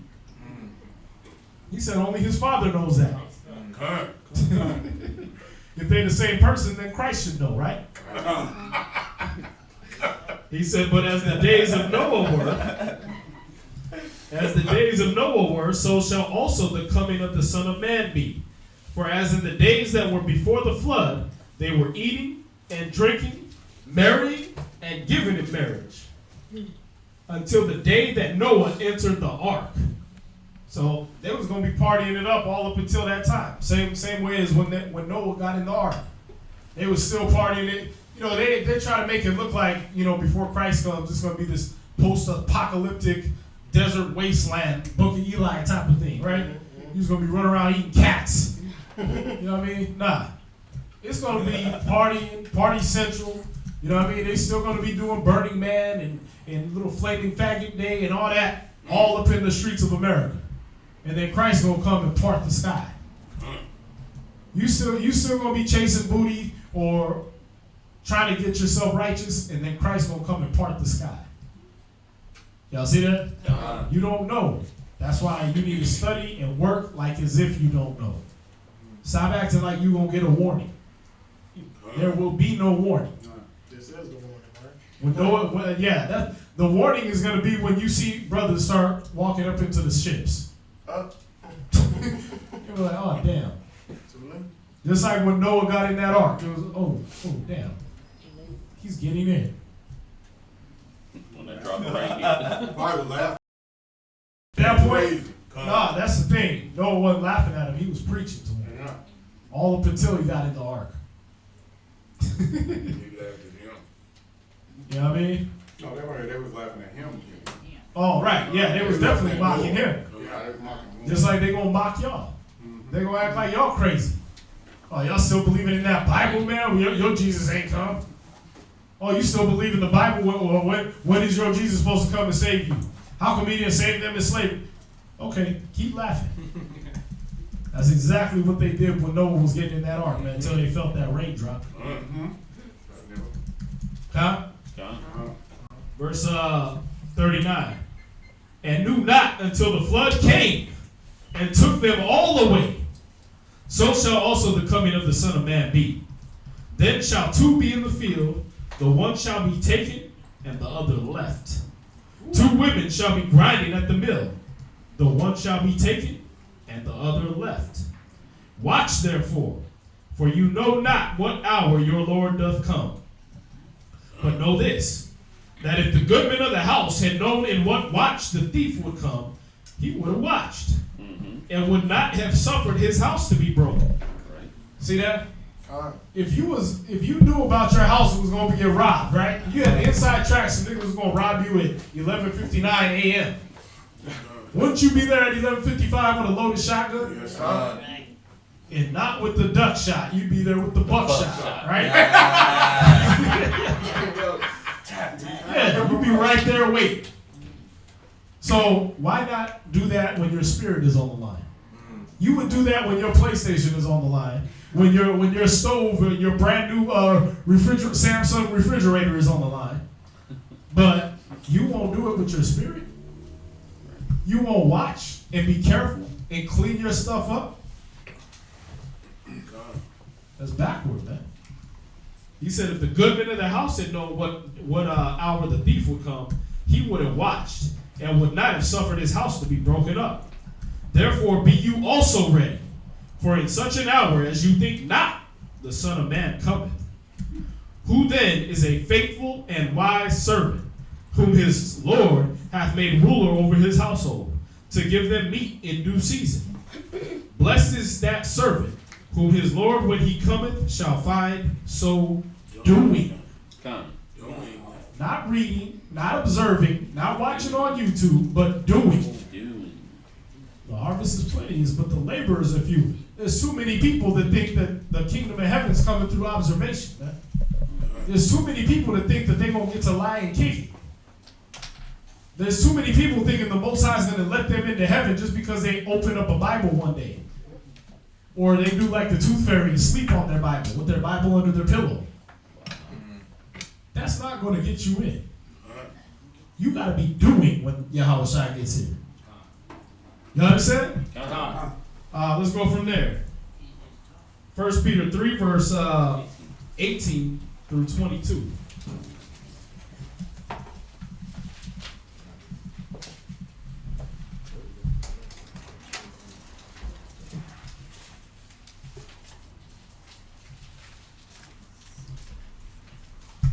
First Peter 3, verse 18 through 22. Everybody got it? Let me know when y'all got it.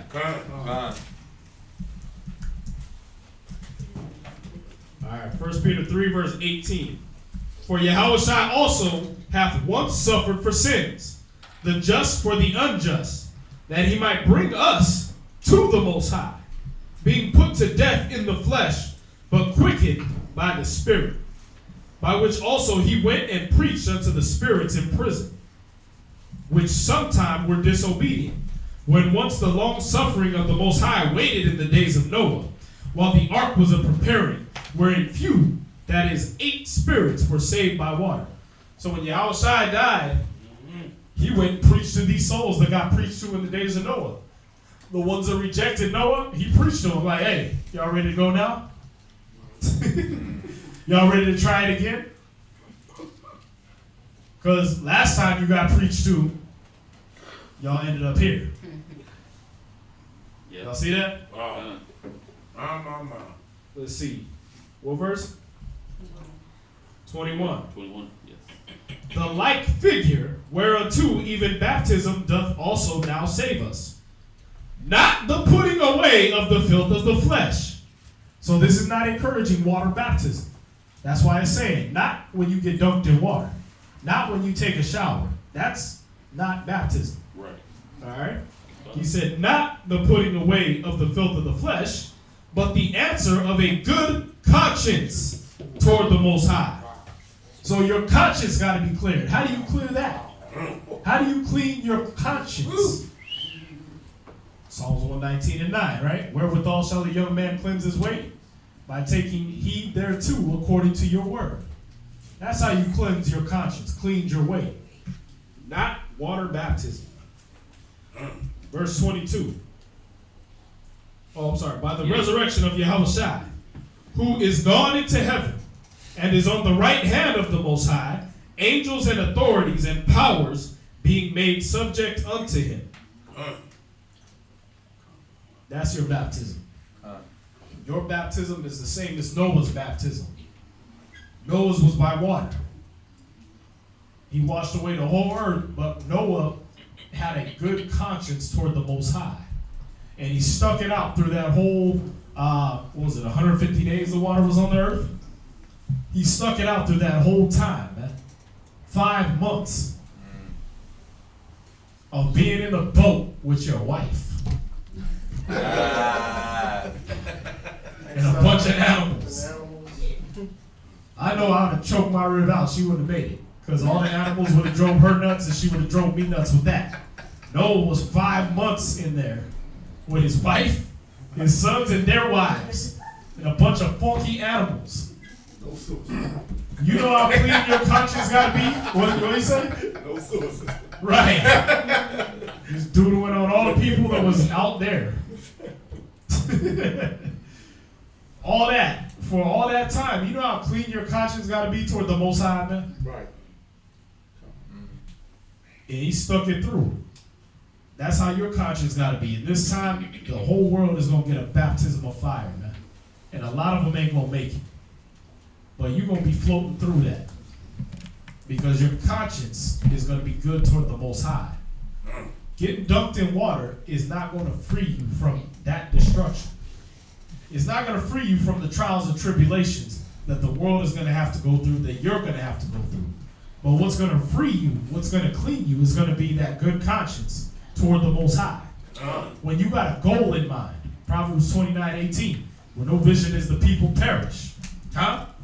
When you got a goal in mind, when you got a vision, and you can see the Most High, when you can see Yahweh on the right hand of the Most High, and you can see yourself in your mind sitting next to them, then temptation don't bother you no more.